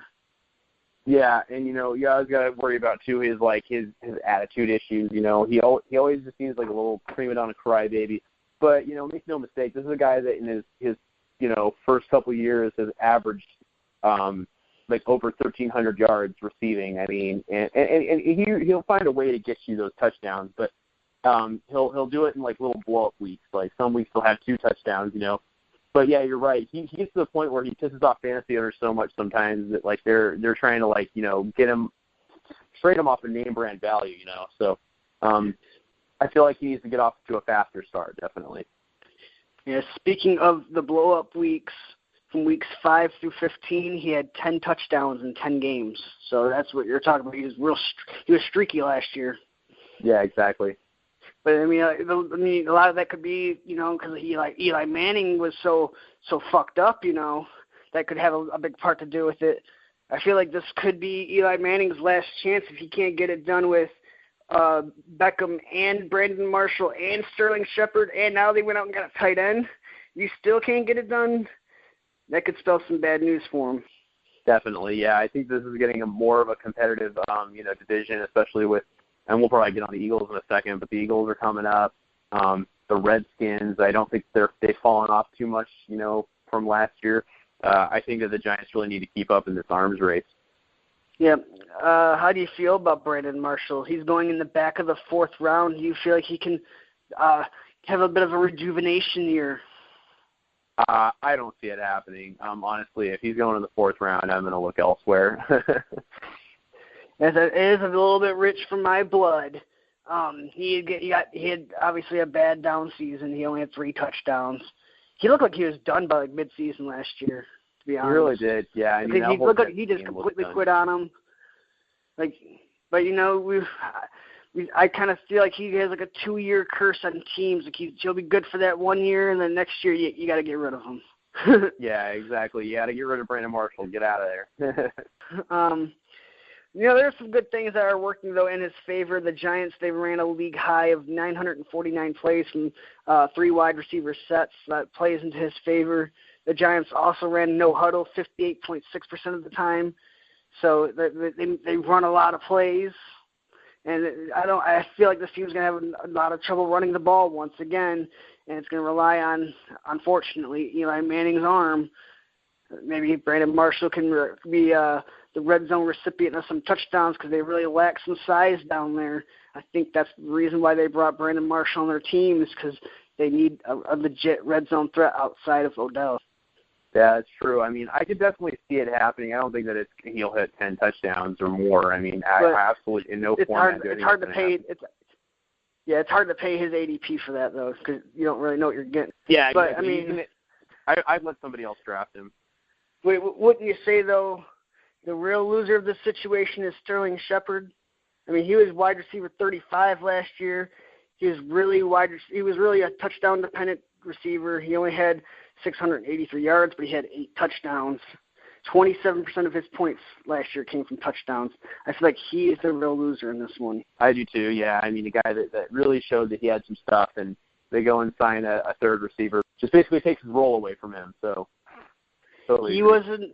He was an older prospect coming out. I think he was like 23, 24 years old. And that's why he was the most polished route runner. He was never drafted to be a number 1 receiver. That's just not who he's ever going to be. And they're just basically saying, this is who you're going to be. You're going to be our complement. That's it. Pretty much, yeah, exactly. You're the cherry on our topping. Yeah. Really no tight end to speak of other than, Evan Ingram. I think they're going to try to groom him into the starter. Maybe they still work Will Tye. Rest in peace, Larry Donnell. I don't really think they have a fantasy relevant tight end, though. So let's go on to the Philadelphia Eagles. They finished right. 7-9 last year. They missed the playoffs. They started out so great, and then things went so wrong. Carson Wentz, though, he showed a little bit of promise. He finished as quarterback 24, so just inside the quarterback 2 range. He had 3,782 yards. He only threw 16 touchdowns and threw 14 interceptions. He was pretty good for the first 4 games, though, wasn't he? Oh yeah, he was on fire, man. That guy couldn't turn the ball over if he tried to, and then obviously the rest of the season was a different story. But he showed some real promise. Is the real thing I'm getting away. And this year they added a legit threat with Alshon Jeffrey. So I'm really on the Carson Wentz train this year. Yeah, he was awful after week 4. He had a 9-13 touchdown to interception ratio after week 4. He did, like I said, he did show some new flashes. He does have some new toys, but he needs to get better against the pressure. He needs to get better in downfield throwing. He was 27th in the league. He was 41 of 85. That's not good. You need to work on that a little bit. Do you see him as maybe a guy you can plug in for a super flex or a 2-quarterback league? Definitely, yeah. I think he's a little far away from a 1-quarterback league, but 2-quarterback or a super flex league, I definitely see him giving you some value. I think that he's going to take a nice step forward this year. That's at least how I view it. I think out of all the guys from last year's draft and then this year's draft, as far as quarterbacks go, he's the guy that I really think will have a nice pro career. I mean, it's definitely going to be interesting to see what he's going to do with all these new weapons, but the real question is, what do you make of this backfield, of these running backs? It seems like it's kind of like a quagmire. You got Darren Sproles, you got Wendell Smallwood, you still have Ryan Matthews on the roster. They went out and drafted Donnell Pumphrey, who is like a Darren Sproles clone, pretty much. So maybe the writing's on the wall for Sproles after the end of this year. I think he'll be a free agent, so looks like he's done skis. Who do you like the most in this backfield? That's a good question. I was actually thinking about that a little bit today. If I had to if you had to put a gun to my head and have me pick somebody, I'd probably say it's Smallwood. I feel like he has a little. I mean, he's not Ryan Matthews where he's fumbling the ball or has a legit injury history.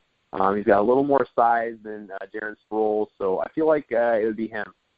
Yeah, I really don't know what to make of it.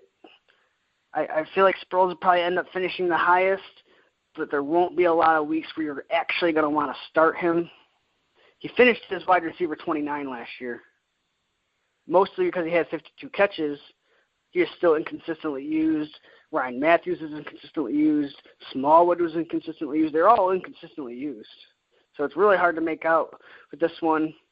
I think if I had to plant my flag, though, I'd still put it in old Darren Sproles. He just won't go away. Really, yeah. I every year I think about Darren Sproles. He's just his guy I always want to write off just because of his size. He just doesn't have that stereotypical NFL size. But you're right, yeah, he just won't go away. He's like a pest. Every single time I think Darren Sproles has gone away, he comes back to haunt me. So, but I would have to put my money on Wendell Smallwood just because of his prototypical, his stereotypical running back build, I guess. But Doug Peterson to this point hasn't really proven that he's a very good coach. So we'll see. I was looking at their depth chart. It looks like they have Ryan Matthews at number 3 on the depth chart, or I think either number 3 or number 4 on the depth chart. So it does not look like they're very happy with him. He wasn't really used in the passing game. He lost a lot of carries and work last year. He finished as running back 23, but he was a touchdown dependent RB2. He had 9 touchdowns last year. That's what brought him his value. Yeah, that is true. Yeah, I mean, as a Ryan Matthews owner, that was where it came from. I mean, he's really fallen in the draft too. He's in the middle of the 10th round. Honestly, it's not really a backfield I'm totally psyched for, so that's probably something I'd stay away from. Like I said, Donnell Pumphrey, he's probably Sproles' replacement. It's just a year away, so we're not too worried about it in redraft. These wide receivers are something to be excited about, though. Alshon Jeffrey, he's an Eagle. I like the fit. I think that he's going to want to work hard if he wants to get that contract. Thought we'd say that about last year, but kind of a risky pick, wouldn't you say? There's risk associated with it, but I feel very comfortable around for Alshon Jeffrey, a guy that could really be a game breaker or like a season breaker, really. I mean, he's a guy you can get in the back of the third round. He could potentially be a wide receiver 1. Yeah, definitely. He had 800. He only had 2 touchdowns. He had over 800 yards. He only had 2 touchdowns. He was real streaky last year. It seemed like he kind of quit at times. I think it's a fair question to ask you. Is he lazy? It seemed like he didn't have a lot of drive last year, and then on top of that, it didn't help his case because he was just I don't know. Yeah, he had that suspension, and it was just crazy. I don't know, but yeah, it seemed like he didn't have a lot of drive. How many targets do you think he commands from this Philly offense? Last year he had 94, and he played. He was hurt though. Yeah, and he also had that suspension. So I would say that 150 is definitely in the realm of possibility. That'd be a lot of targets for him in that offense. Last year Jordan Matthews had 117, and he finished as 47 wide receiver 47. That was as the number 1 receiver of that offense. You got to hope that he can at least surpass that, though, right? And that's kind of what I was going off as a baseline. Jordan Matthews, he doesn't have the surest hands ever. He struggled with drops last year. And I think Alshon Jeffrey has a little bit better catching abilities, and I think that the ceiling I would see is 150, but I think that definitely over 100, and I think that he's going to definitely do better than what Jordan Matthews did last year for sure. I feel like this Philadelphia team, they're ready to let Carson Wentz rip it open. They added a couple of receivers to him. They didn't really do much about their backfield. I feel like their running game is going to be struggling, and they're just going to rely on Carson Wentz to just open it up with the pass game. So I really do like what they're doing over there in terms of passing the ball. Torrey Smith, there's no reason to think that he's going to be fantasy relevant, in my opinion. I just don't think there's going to be enough volume there for him. I don't even really think – do you even think that it was a good match for him? No, I really don't. It just seems like he doesn't fit on that team, really. I think he's going to be a guy where he's going to catch some occasional deep balls, but he's not going to be a guy that you're going to be able to start from week to week. Definitely. Your favorite tight end to hate, Zach Ertz, finished tight end 11. He had 78 catches on 106 targets last year. He always seems to turn it on at the end of the year. Because that's really when he racked up most of his targets was towards the end of the year. Yeah, that is true. Yeah, because at the start of the season, I was just already all right, fucking dude, seriously, because I had him drafted in a couple leagues, didn't really perform well, and then he was already dropped and picked up by somebody else by the time he actually picked up for me. So he didn't show me anything last year, even with his ending season value. I still don't like Zach Ertz. He's never been a touchdown guy. Everyone's waiting for him to explode. It just hasn't happened. He's got to learn with the fact that he is not a touchdown guy. That's just not who he is. Although he should be, he's not. He's being drafted in the 7th pick in the 9th round. Would you draft him there?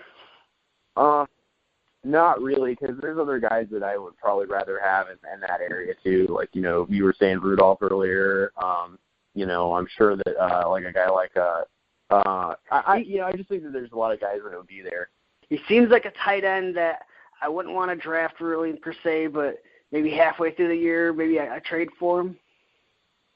Definitely, yeah. If he starts catching on, and the owner's not too you got to pay the price for him, and they'll give it to you for a steal. I think that's a good deal. I'm saying maybe you try to draft him trade for him maybe week 7, week 8 before he really starts to catch on. Yeah, exactly. Maybe it's too obvious in some leagues though. Yeah. But that, I mean, other than that, that's really all I have to say about the Philadelphia Eagles. You got anything else? Yeah. No, I'm good. All right, let's go over to, this will finish out the NFC East. The Washington Redskins, they went 8-7-1. They did not make the playoffs last year. That was not Kirk Cousins' fault, though. He had 4,900 yards, nearly 5,000. 25 touchdowns, only 12 picks, and they still can't give him a contract. What gives? No, I am. What's this guy got to do? I'm just dumbfounded by this franchise. You know, Dan Snyder just makes the horrible decisions. They could have had Kirk Cousins locked up 2 years ago, and they have still been dragging their feet. And they're like, well, is he for real? Like, to me, if they do it 2 seasons in a row, they're for real. You know, you should just sign the guy. But they keep dragging their feet. They won't give Kirk Cousins this long-term contract, and he's getting pissed off about it, and I would too. I almost had 5,000 yards, but no, you don't want me. Yeah. And I mean, he was like one of the only playmakers, and, you know, there was some noise made about, like, ooh, who's going to catch the ball next year in Washington, but, you know, they kind of solved that issue too. I see no problems with Kirk Cousins this year. Kirk Cousins is going at the back of the 8th round. That's crazy to me because he could potentially be like a top 5 quarterback next year. I mean, I think, correct me if I'm wrong. He was number 4 last year. He is number 4 last year. And he's going in the 8th round. I think that's an absolute steal. You know, there were 7 games last year where he had at least 300 yards. He had 4 rushing touchdowns, so that also boosted up his value a little bit. 11 multi-touchdown games. That's what you look for in your quarterbacks. That's why he finished where he did. You got to love the value you can get for him right now. Oh, yeah. Absolutely love it. Although this is probably one of my favorite topics to talk about. I mean, this is not something I could have said last year. But let's go over to the Washington Redskins running back situation. There's Robert Kelly. He is an undrafted guy. He came on last year. He had 168 carries for over 700 yards, 6 touchdowns, also had a receiving touchdown. He didn't start until about week 6, though, but once then, he didn't look back. They added Samaje Perine to this backfield to compete for him. I think that Samaje Perine is a good enough back to supplant him. Samaje Perine could be my sleeper pick at running back to finish the most carries out of these rookie running backs. Yeah, and usually pretty good. I mean, with picking these sleepers at running back, I would tend to actually agree with you. I know I'm a big Rob Kelly fan, but I mean, he's an unproven guy. He doesn't really, to me, he doesn't he doesn't have like a trend. Like, we know that he's a go-to guy. You know, he's pretty much going off of this year, and some people might be higher on him than most, but I think that he's a guy that could be easily supplemented. You know. I mean, he really did most of his Rob Kelly did most of his damage in 3 games last year against Cincinnati. He had 21 carries, 87 yards, touchdown. Minnesota had 22 carries, 97 yards. And against Green Bay, he had 24 carries, 137 yards, and 3 touchdowns. And those are all in consecutive weeks. That's where he did most of his damage. He had 4 of his 6 touchdowns within those 3 weeks. So, I mean, outside of that, he didn't do a whole lot. That is true. Yeah. I mean, it's going to be like a wide open competition. So if he really shows something in camp, I see that he could be a real factor. Yeah. R.I.P. Matt Jones. Other backs on here, Chris Thompson. He's still probably the receiving option on that team. Keith Miller was on IR last year. I don't think he's worth anything. Let's go over to the wide receivers. Plant your flag in one of these 3 guys. You've got Jamison Crowder, Terrell Pryor, and Josh Doxson. Who do you think is going to be the most productive wide receiver out of those 3? If I had to put my money on one, don't laugh at me, but I'd say it's going to be Terrell Pryor. I mean, he showed he's got something, and last year, and I think that they've already been talking about how much rapport they already have with each other. So I like how this is going. My only thing with Terrell Pryor is he was the unsung number 1 in Cleveland when he was over there. He had 140 targets. Do you see him getting 140 targets in Washington, or do you think it could be not as many? I can see it happening again, especially in a high volume offense like Washington. So I think so. I mean, because you got a guy that's unproven in Dawson. I know he was injured for a lot of last year. I think that he could take a big step forward, though. But I think as far as at least starting the year, I could see something like a Detroit Lions, Marvin Jones starting off really fast and then, piddling out at the end. But I definitely think for the start of the year, it's got to be him. And my money's on him for the rest of the year, honestly. I mean, the only thing I have with Doxson is, man, how serious is that Achilles tendonitis? Like, is that going to be like a thing that's going to be a problem with him throughout his career? Is it going to be something that comes and goes? Like, what's going on with him? Yeah, that's me too. It kept him out for most of last season, so it must have been pretty damn serious. So, I don't know. I hope he comes back healthy next year. I mean, the other guy that we haven't talked about really is Jamison Crowder. He was pretty good in his own right last year. He finished as wide receiver 25. He had 67 catches. He had just under 100 targets himself. The one thing that really stuck out to me, though, is he had 7 touchdowns. That seems like a high number to me for that kind of a player. I definitely think that's going to regress, though. Yeah, definitely we're going to regress. But do you think that his targets? He had 99 targets last year. I think, though, his targets could go up because, they're without Deshaun Jackson, they're without Pierre Garçon. Obviously, Doxson's going to want to get a piece of his pie. Terrell Pryor's definitely going to get his share. Do you see him getting more than 100 targets, though? Jamison Crowder, I can't see it happening. I just think this is, again, a too many mouths to feed scenario. Jordan Reed in the mix, too, and the offense that Jay Gruden's actually said that the offense runs through him, Jordan Reed. So I think there's just too many mouths to feed. I don't think that's going to happen again. And Jordan Reed, I'm glad you finally brought him up. He finished as tight end number 8. He was kind of banged up towards the end of the year, He separated his shoulder. That hurts. Obviously, he tried to play through it. He wasn't able to be very effective. But before that, though, he was pretty good. 14.1 points per game for PPR leagues. That was good enough to be tight end 2 right behind Travis Kelce. You got to still worry about, all it takes is one more concussion. He's going in the beginning of the 4th round, too. Yeah, that's just something that really scares me. Even in redraft leagues, I'm just I'm very scared to trust him because you think about it too. In the most important part of your fantasy league, it's the playoffs. And when I was in the playoffs last year, I needed Jordan Reed. I needed him to show up. He had been such a big part of why my team was there in the first place, and he wasn't there. So I was like, what does the guy got to do?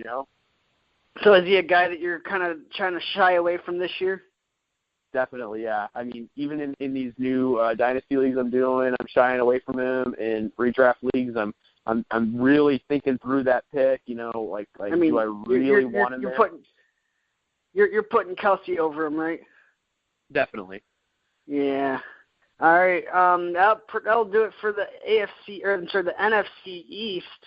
Let's go over to the South. This has a lot of fireworks, a lot of offense in this division. We'll start off with the division champs, the Atlanta Falcons.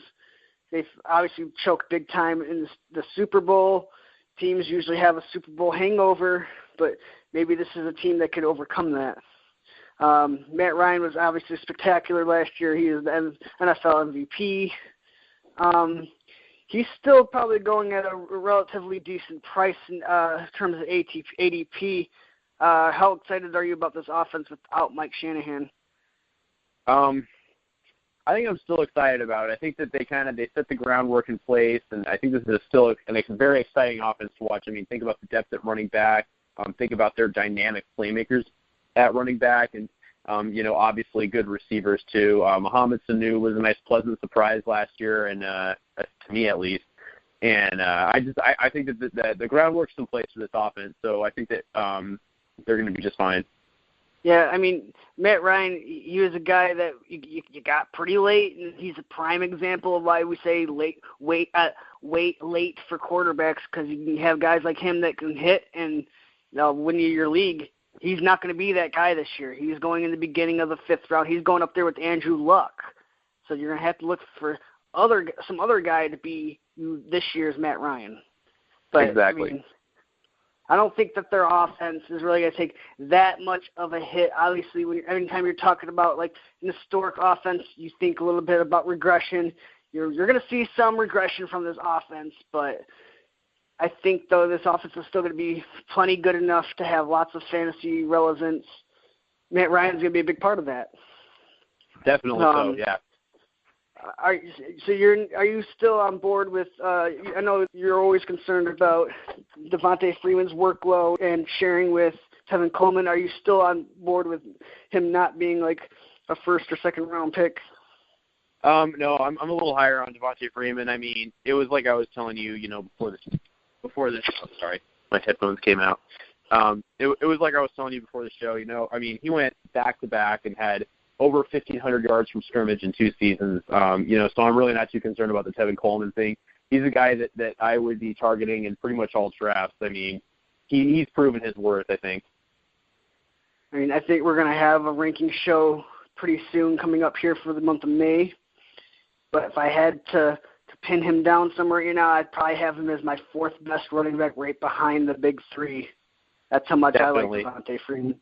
To me, he showed that he was actually more more deadly when Tevin Coleman was in the lineup. That's what makes him so dangerous.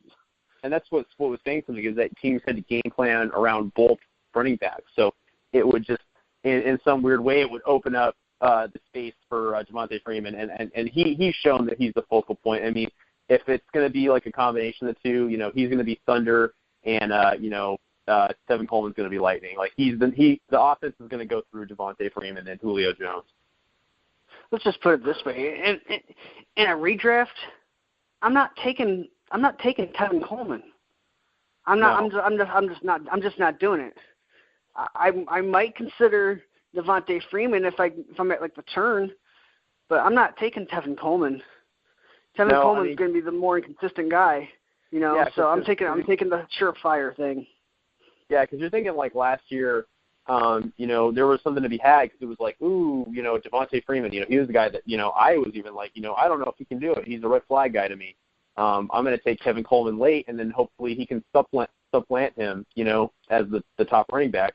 And that didn't happen. Obviously, Devontae Freeman proved his worth to me, and now I'm at the point where, Tevin Coleman to me is pretty much worthless. He's a worthless commodity. The offense and Falcons fans and management, they all know that, Devontae Freeman's the guy.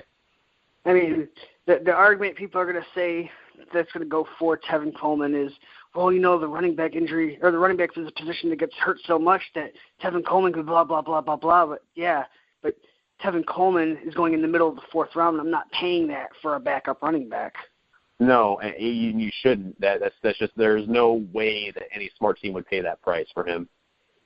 I mean, I understand that running backs are the most often injured position, but also you can use the opposite end of that argument is running back scarcity. Devontae Freeman is one of those running backs that gets a heavy workload. Why wouldn't you want that? So in a redraft, I would lean more towards Devontae Freeman. Even in Dynasty League, I'd probably still lean a little bit more towards Freeman, but I'd be more happy to draft Tevin Coleman in a Dynasty setting than a redraft setting. Definitely. So, I mean, that's just my take on the running backs. Obviously, the wide receivers, it's going to go through Julio. He's the big dog. If you kind of think about it, Julio Jones was a bit of a disappointment last year. I mean, he finished at wide receiver 8. So you're like, well, okay. But it was a record-setting season by the Atlanta Falcons, and he still only scored 8 touchdowns. Yeah, exactly. And I think that he had his games last year where he just was like just crazy. But it just seems like every year we have the same conversation about Julio Jones, and it's like he always has those little aches and pains. They don't really necessarily keep him out of games, but they might slow him down a little bit. Like it's always those ankle injuries or whatever. And like just in my dynasty, like I had my choice between either Antonio Brown or Julio Jones. And we all know the impending Ben Roethlisberger retiring.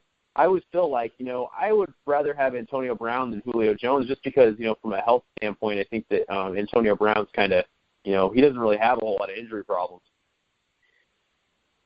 Well, there's two different kinds of career arcs, and Julio Jones, there's one that where you can play into your 30s, and then there's one where you get into be like 31, 32, and then you start to tail off. Julio Jones is on that second career arc. Gets about to be like 31, 32, and I think he might start to tail off a little bit. Those nagging injuries are going to catch up with him. But if we're talking about this year, I think that this could be a year where he could get double-digit touchdowns. I think all those touchdowns last year, a lot of those players are not going to be able to keep up the touchdown rate. Some of those may go to Julio. Right. The only thing is that they don't target him enough though in the red zone. That's my main issue with him. Very true. But I just don't see Taylor Gabriel doing all those things that he was doing last year. Mohamed Sanu, he's probably a better real-life football player than a fantasy football player. I think that his touchdown total might come down a little bit. Like there's some touchdowns for Julio to be had in that offense. Most definitely. I'm doubling down on him, damn it. Yeah, you're gonna do that, man. And you know what? I do like Julio. Like it's not a knock against him. It's just that I was saying compared between the two, I think that to me, I would rather have a guy like Antonio Brown. But I mean, I don't want to change the subject here. Julio still most definitely is an obvious choice to be top receiver next year. All right. I don't really know if the tight end in this offense is going to make a big impact. I know Atlanta did draft another tight end behind Austin Hooper, so maybe they're not totally sold on him, or maybe they just really like all their tight ends. I don't know. But that's what's going on at the tight end position. Let's go over to the New Orleans Saints. Now, this is a team where they have an aging quarterback that's still performing at a high level. They have Drew Brees. They traded Brandon Cooks. What does that mean for a guy like Michael Thomas? It means he's going to be the focal point of that offense. Yeah, but I mean, last year he was very successful going against number 2 corners. Wonder how is it going to be different now that he's going to be team's number 1 corners, and it might be a little bit different for him. Yeah, I mean, that is a good point. He is going to be going up against the higher talent level. He's going to go up against every team's best, unless we're talking about the Redskins, where Josh Norman will just face somebody other than the team's top receiver. But that aside, I get what you're saying. Yeah, I think that he's up for it. I mean, he was a real surprise for me last year. I was really surprised to see where he ended up. And Brandon Cooks was getting pissed off about his role.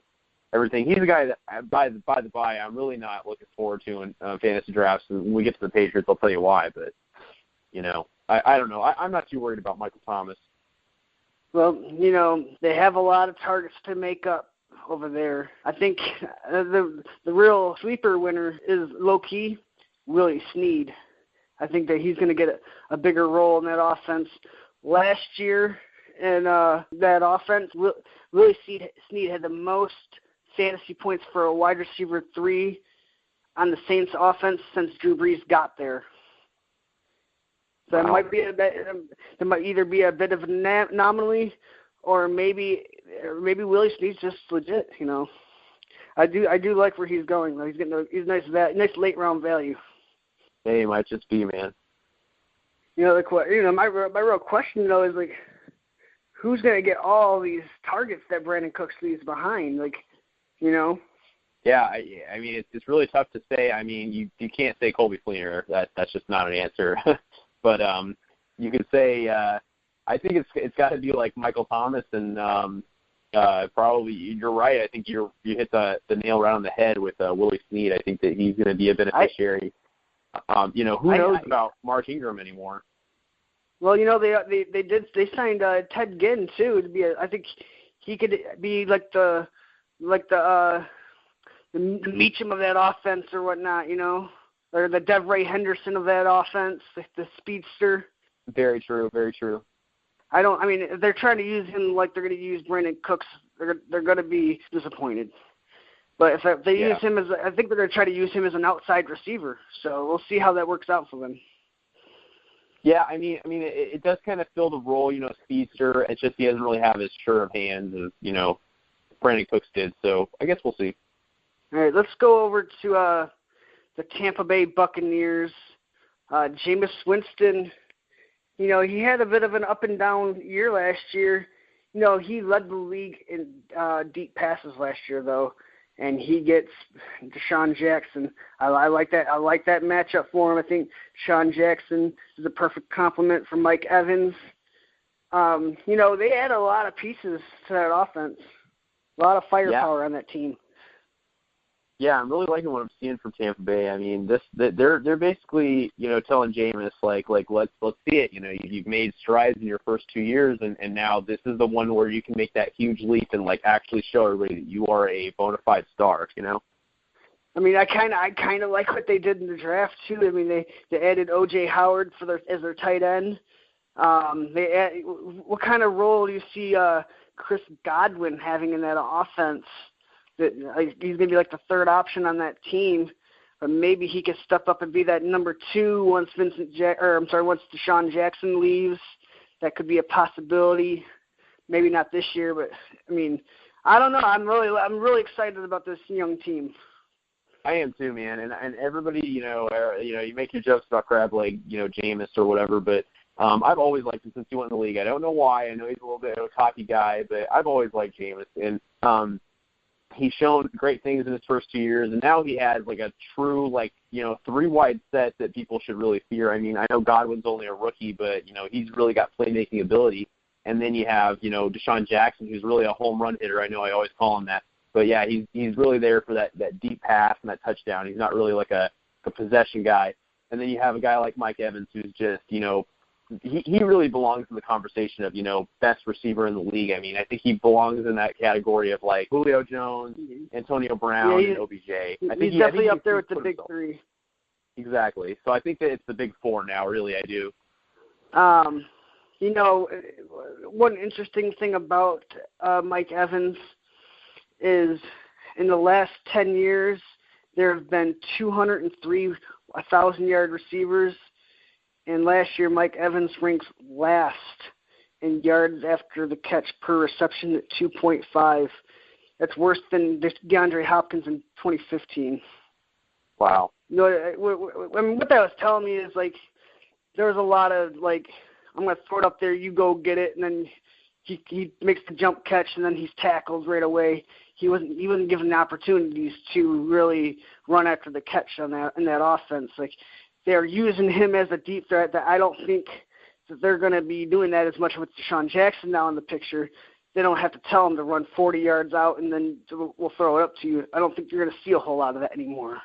I think maybe they're going to use more in the intermediate routes between 15 to 20 yards instead, and I think it might open things up for their offense. I think it'll be nice. Yeah, I think it'll be a nice breath of fresh air. I think that, they do that for him. It'll give himself a chance to show off, yards after the catch, abilities. So I think he does have it. All right, let's go over to the Carolina Panthers, and I want you to say this with me. Cam Newton is the fourth best quarterback in this division. He is the worst quarterback in the NFC South. He is the worst quarterback in the NFC South. I mean, a lot of his struggles last year was with accuracies, career completion percentage. He didn't really get it done with his legs as much as he did in the past. And you kind of seen what kind of a player he was when he had to rely on his arm. They just didn't have any playmakers last year. I don't know what to say. They had 0 playmakers. Kelvin Benjamin, the problem with him is he's a tweener. He should have been a tight end coming out of college. He went wide receiver. I heard something about him being 280 pounds this offseason. Yeah, I know. That's pretty crazy to think about that a wide receiver, their number 1 wide receiver is that big of a guy. But, I mean, good thing the first 2 picks in this draft for Carolina, they really got some firepower. They got Christian McCaffrey. At first I was not really digging the pick because, Carolina with Cam Newton, they don't really throw the ball to the running back very often in this offense. Maybe they could be changing up their philosophy a little bit. But that's one reason I do like Christian McCaffrey going there is they run a lot of plays out of the shotgun. I think that will help McCaffrey out a lot. I think that's the kind of running back that they need. Curtis Samuel, I thought was an excellent pick for them. He's going to be like Ted Ginn Jr. on roids. So I really like that draft pick by him. I think he's going to be their big playmaker on that offense. Yeah, I think that Curtis Samuel, and I really didn't do a whole lot of research until just recently because I actually, in the trade I just pulled off in Dynasty, but, the more and more I think about it, the more and more I just fall in love with that pick. I mean, he's a guy that they've already pretty much said he's going to predominantly work out of the slot. He's got big play upside. He's a guy that could really stretch the field. And, you talk about he's really a breath of fresh air for that team because you got a guy like Kelvin Benjamin, you got a guy like Devin Funchess. They really haven't been able to put it all together. They're both kind of the same build. They're not particularly fast. They're just big bodies. And now you got a guy that can really stretch the field. He's the only player I know that can run a 4.3 40, and nobody even talked about it because he ran right after John Ross broke the record. Exactly. Yeah, exactly. And I was reading that too, and I didn't realize how fast he was until I actually looked at his stats, and I was like, he ran that fast of a 40, and nobody said anything about it. Yeah, so I really gotta like that pick. Something a little bit interesting about Carolina. It does seem like though they want to stick with the run game because they re-signed Jonathan Stewart. They went out and they signed a fullback, or they went out and drafted a fullback. So it makes me think that they're going to. You know what that tells me? They're telling Cam Newton, hey man, we want you to run less, basically, because they went out and signed all this running back talent, drafted running back talent. They're basically telling him, we want you to just stick back in the pocket. And we want to add another dimension to this offense. We don't want teams to just game plan around you running the ball. We want them to run around. We don't know who's going to be running the ball, I do think, though, that McCaffrey could take over the job from Stewart sooner rather than later. Is Stewart really even on your radar in terms of redraft right now at this point? No, not really. I think that there's just too much to consider. You got Payne Train, you got obviously McCaffrey. I'm really not seeing a lot out of J-Stu this year. They brought him back. I think that he might get a lot of the interior work, but we all know he's never been the kind of guy to get like the red zone work. And now he's going to be losing more playing time to McCaffrey. Like, it spells disaster. McCaffrey's going at the beginning of the 9th round right now, and Jonathan Stewart's going at the end of the 10th or end of the 8th. Give me McCaffrey 2 picks later. Yeah. As far as wide receivers, you know how I feel about Kelvin Benjamin. He is a tight end playing wide receiver. He's not that good. He has a low catch percentage. He's a guy that's going to rely on scoring touchdowns. He's 6'5". But as we said, he looks like he's showing up to camp a little bit out of weight or overweight, so that's not a good sign. The only other guy they really got out in their team that can catch the ball is probably Curtis Samuel. Does that still make you like Greg Olsen? Getting a whole another year older. Yeah, he's getting to that point where, we know eventually he's going to hit a brick wall, and I don't know when that's going to be, but for this year, I feel pretty safe in saying he'll be in my top 10 as far as rankings go for tight ends. I just don't see him falling off that much in a year. I mean, I know he did at the end of the last season, but I still like to think of him as a factor in this offense. But, you got to think about, too, with the addition of Curtis Samuel, that might play into it a little bit, depending on, Devin Funchess and Kelvin Benjamin's role. It just sort of really depends to me. Yeah, I mean, I kind of still like Greg Olsen. He's a very safe option at a tight end strict position. Position scarcity might make me want to draft Greg Olsen. He is going at the end of the 4th round. That is a little bit rich, but he's one of those dependable tight ends for you. Most definitely. All right, let's go over to. I know we're kind of real crunched for time now. We're over 2 hours now and counting. I think what we'll do is we'll cover just the NFC for today's show. We'll do another show in a couple of days about the AFC.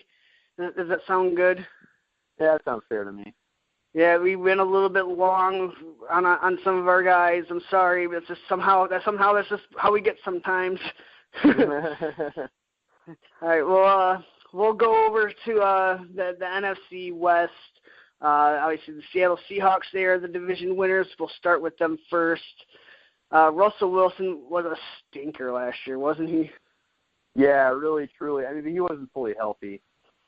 So, I mean, that is that. I think the ankle bothered him more than what he thought. It really, he started to pick it up a little bit towards the end. This year, he's going at the end of the 6th round, so you kind of get him at a little bit of a discount. I like him a little bit more this year than I do in normal years. Yeah. I mean, I would have to say that he's going to have a bounce back year. He's not going to be like he was last year. Seattle, it's funny that I don't think that Seattle really helped out their offensive line very much via the draft. I mean, they picked up a center and they picked up like a tackle in like the 6th round. But other than that, they're going towards defense in the draft, so they really didn't help out their offensive line very much. So it's still going to be an issue. And I was really disappointed in their draft strategy because the most glaring need they didn't even touch. I mean, they didn't even. What's funny is I think their center was their best offensive lineman last year, and they drafted a center. Yeah, I know. Like I think I want to throw their draft plan away in the trash. I mean, they took a couple of safeties. They took some defensive line help, which I do think they needed.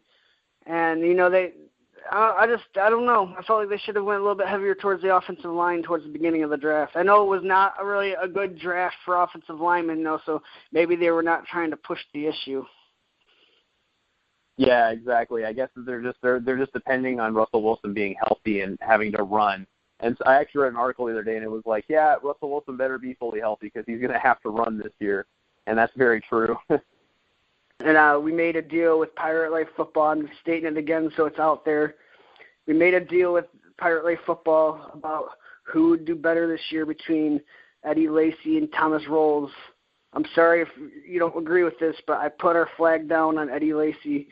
Eddie Lacy, if you can hear me, get your fat ass together, get off the couch, start doing some crunches, lay off the McDonald's, because we got some steaks riding on you right now.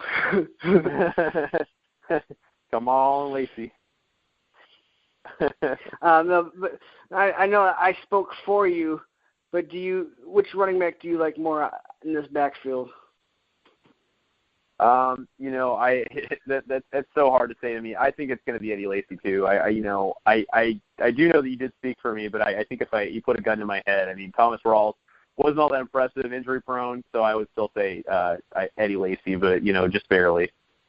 I mean, this is a team where they did add a running back. It wasn't until the 7th round, so he's probably not going to make the team. So to me, I really think it comes down between Lacy and Rolls. But if you had to put a gun to my head, which running back I'd draft, I'd probably draft the one that I know has the most clear path to play, and that would be Procise, because I think he's going to be the 3rd down back. Very true.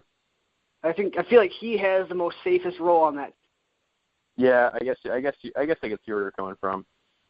As far as the wide receivers goes, Doug Baldwin, it doesn't get much safer of a pick than that. You know that when they do the throw the ball, he's probably their number 1, number 2 option out there. And I think he's a consistent wide receiver too, even though I feel like he finished like wide receiver 6 last year.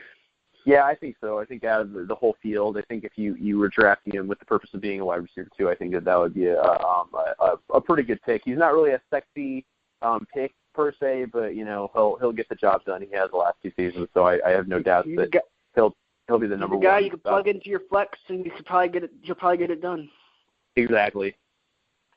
Seattle is a team where they added a receiver in the draft. They drafted Amar Darboh out of Michigan in the 3rd round. He's a guy that has some pretty clean hands, and I think that he fits that team pretty well. I think he could be a nice second option on that team, but I don't know how much volume is going to be there for him to actually make an impact, especially with Jimmy Graham still around. Graham, he's a top 10 guy, I mean, he truly is after last year. I mean, you have to say it. But as far as Darboh goes, I think that second, because our wide receiver, spot really, like the other mouth to feed, I guess.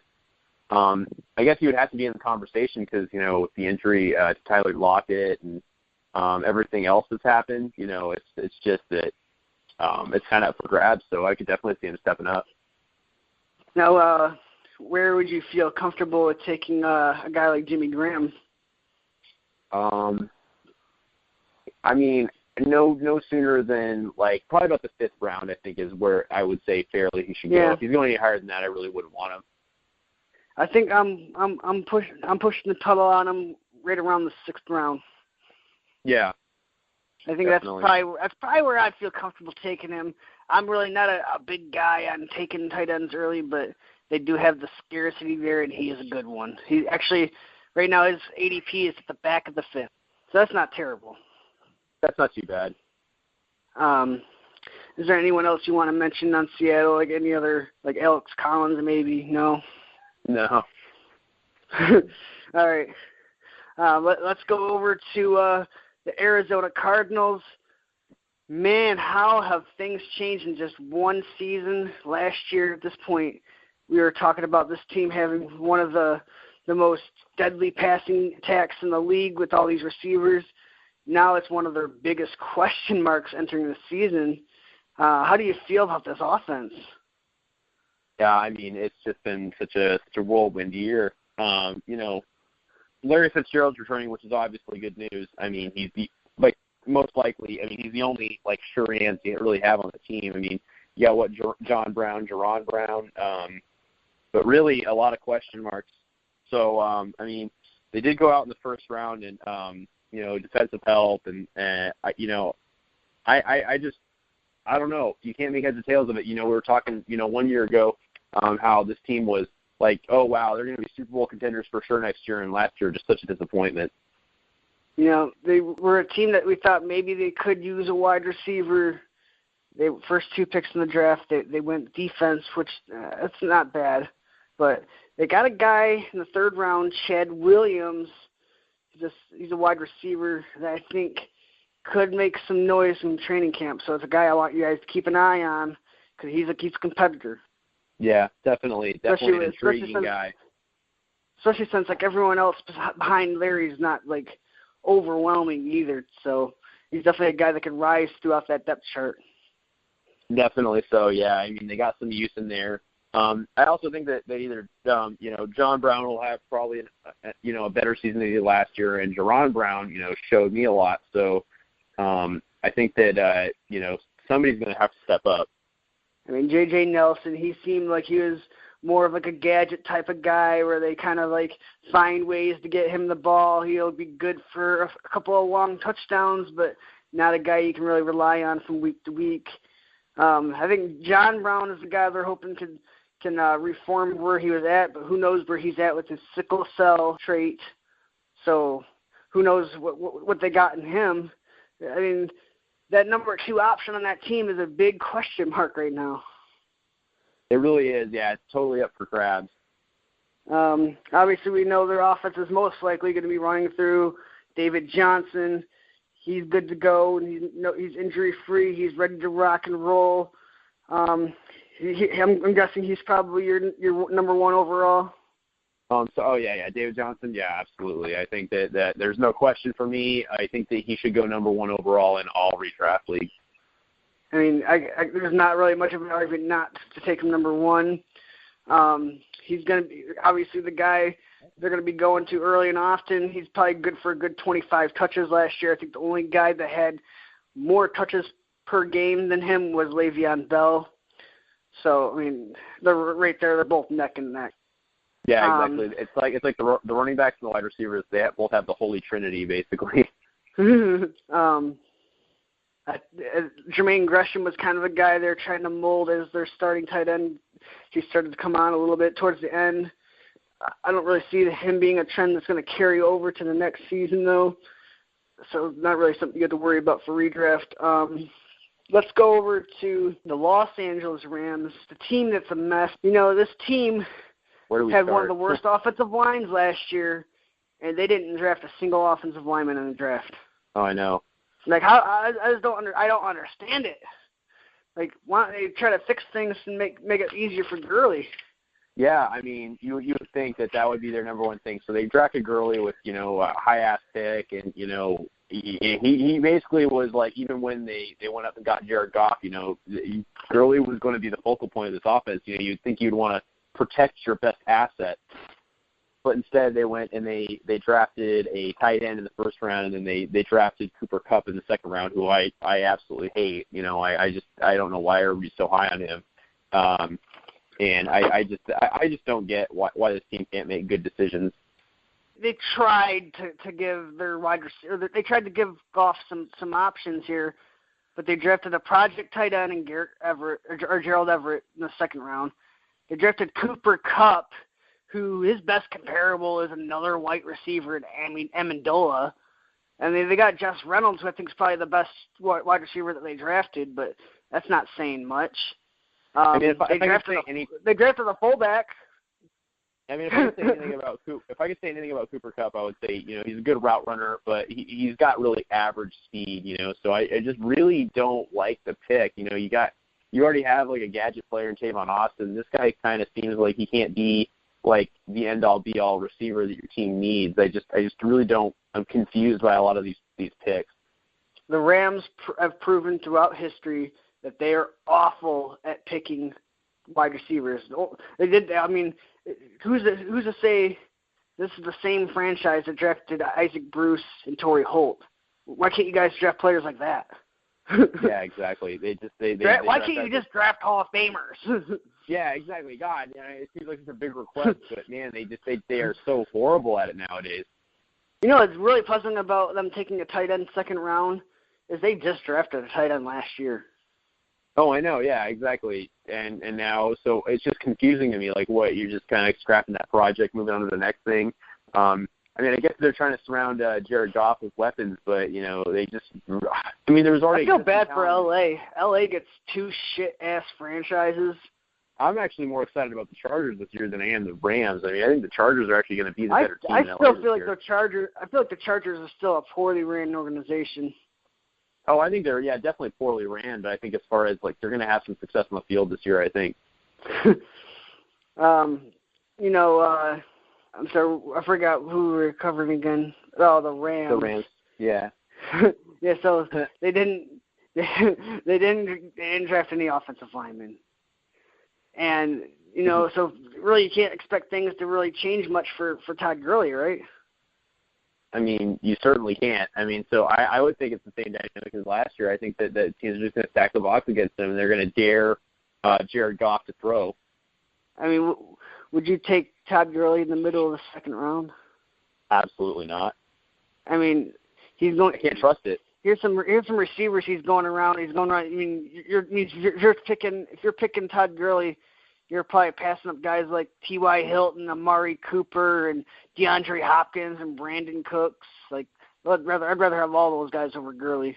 Oh yeah. I can't see myself in any scenario finding a guy in the second round that I basically a situation where I'd find myself wanting Todd Gurley over everybody else in the second round. Like, even if I picked at the back of the second round, I don't think I would want to take Todd Gurley. Like, absolutely not. Like, maybe if he fell to me in like a value, like say ever to be passed on him, maybe we're talking like third round, maybe. But I just can't trust the guy. What's so awesome? What's so awesome about Gurley, about his rookie year, is you got him in the fifth round. Exactly. Here's some guys that are going after. Here's some guys that are going after Todd Gurley. These are just running backs. We've got guys like Lamar Miller, Mark Ingram, Carlos Hyde, Spencer Ware, C.J. Anderson. They're all in like the third round. Those are the kind of guys that are going after Todd Gurley. Those are the guys that will actually be somewhat a better value, and they're already elite backs on their respective teams. I don't know. I don't know how I feel about Mark Ingram. Yeah, I'm the same way. You guys share the backfield with AP. They drafted Alvin Kamara. Yeah, I don't know how I feel about I don't know how I feel about that. It feels like a quagmire that I might want to just stay away from. But the Saints are a team that they usually are one of the league leaders in throwing the ball to the running back. that could still help out guys like Alvin Kamara and Mark Ingram. It doesn't seem like they like Ingram very much. It really doesn't. I am struggling with that right now. I'm like on the clock in one of my drafts, and I'm like, I don't want to take Ingram. All right, little bit off topic, but who do you think? All right, here's a for real question: Do the Los Angeles Rams have a top 50 wide receiver on this roster? I have to say no. I mean, the only guy I could see being a top 50 guy is maybe Robert Woods, but even then, it's not a given. Yeah, I mean, I can definitely see the Robert Woods maybe happening, but yeah, other than that, I can't see it. I mean, if they're drafting Cooper Kupp, and they're expecting him to be like just a big time playmaker this year, I just don't see it happening. And then same with ditto Tavon Austin, and I just I can't make heads and tails of it. Yeah, but Tavon Austin's going to get 100 catches. Yeah, when? In his career. yeah, pretty much. Yeah, maybe this year will hit that milestone. All right. The last team we'll cover for the NFC when we'll be done with the NFC is the San Francisco 49ers. Man, I really love what they did in the draft. They got a new GM. John Lynch is working things. He's making things work. I mean, the question is, who's going to be their quarterback? Is it going to be Brian Hoyer? Is it going to be Matt Barkley? Or is it going to be my favorite, Beat Hard? Oh, Beat Hard. Yeah, hell yeah, Beat Hard. Yeah, that's his favorite. I'm rooting for Beat Hard. I mean, we have something in common. His last name is Beat Hard. I like to Beat Hard. It's like, it's perfect. It's a match made in heaven. Yeah. But I my money's on Hoyer, man. Guy can show up. He'll always show up at the start of the season, and then he'll fall off at the end of the season. That usually seems to be the trend with him. So I think it's going to continue this year. I can't really put my money on like one person, but if I had to do it, I would put it on Hoyer. I think he's going to be the starter this year, and I love what this team has done. By the way, I totally agree with you. I think that John Lynch, former Bronco, my boy, he's done a great job. I mean, totally ripped the Bears off, and trading down a pick. Like they traded down one pick, and they got so much draft capital. They've made some smart decisions this offseason. So, and they always get lucky. It seems like the 49ers, they either get a good coach that turns things around right away, or they get a good GM that turns things around right away. So I think that this is going to be a good thing for them. They spent the majority of their early picks on defense. They picked up a couple of corners and a defensive end, so that should shore things up over there a little bit. And like we said, in the third round, they drafted C.J. Beathard. C.J. Beathard. I don't even care if I'm saying that right. That's how I'll pronounce it, no matter what. I mean, they usually say it on TV like Beathard, but I still say it Beathard too. Just Beathard. Beathard. But there were some rumblings about that they might try to move Carlos Hyde because he doesn't necessarily fit the system that they want to run, and they drafted Joe Williams in the fourth round, so it's not a lot of capital into the draft pick, but you got to think that Joe Williams probably has some value in that offense because especially not only are they not totally sold on Carlos Hyde, he's also injury prone too. So Joe Williams is a name you might want to keep your eye on. Definitely. Who do you think's going to be like their go-to guy in terms of receivers? Because I mean, they got Pierre Garçon. I mean, you got to think he's going to be like the de facto number one, right? I don't really think they have anyone else over there. Yeah, I mean, you would have to assume that based on all the projections. I mean, yeah, he has to be the number one. I mean, they drafted a wide receiver in like the fifth round. I don't think he's going to make an impact. They drafted a bunch of guys last year that didn't make an impact. Torrey Smith didn't make an impact. I just don't think this offense is going to be very good still. But I think it's still they're going to try to build it next year. This just wasn't the draft for them to do it. Yeah, exactly. They'll get there eventually, but you have to it's a building process. They're rebuilding right now, so take that into effect. Yeah, I mean, their tight end to own there is probably still McDonald. I don't know how much value that really holds. I don't really think it's something that you really have to worry about in a redraft setting. Anyone else on this offense that you want to talk about? Or can we just be done with it? Let's just be done with it. All right. I mean, we've been yapping our ears off for about 2 hours. If we were to do the entire NFL, this would probably end up being like a 5-hour podcast. You don't want to hear it. I don't want to hear it. I don't want to edit that. So we're going to break this into – we'll have a part 2 to this episode. We'll make this the NFC edition. We'll talk about the AFC another day. Please, if you like this show, leave us a rate and review on iTunes. It would be greatly appreciated. We really love the support that we've been getting from you guys. You can also find us on Spreaker, Stitcher. Please look for us on our website. Camille, any last closing words? Hey, I got nothing. But hey, man, if we would have done the whole NFL in this entire, this would have been our longest one by far. So I'm glad that we're splitting it in two, and we'll definitely be getting you the AFC show next week sometime. Yep. So I know this is the time of the year where a lot of you guys are starting to enjoy your dynasty drafts, your rookie drafts. Maybe you're in a few startups. It's definitely the time to be getting into things, but, keep in mind, still try to keep in mind and keep going with your redraft. I know it's a little bit early still, but we're definitely going to start kicking it up. I want to start here in May now. We're in May now. I want to start doing 2 shows a week, so we're definitely going to be giving you guys some goo a lot more often. So look out for it sometime short next week. All right, peace out.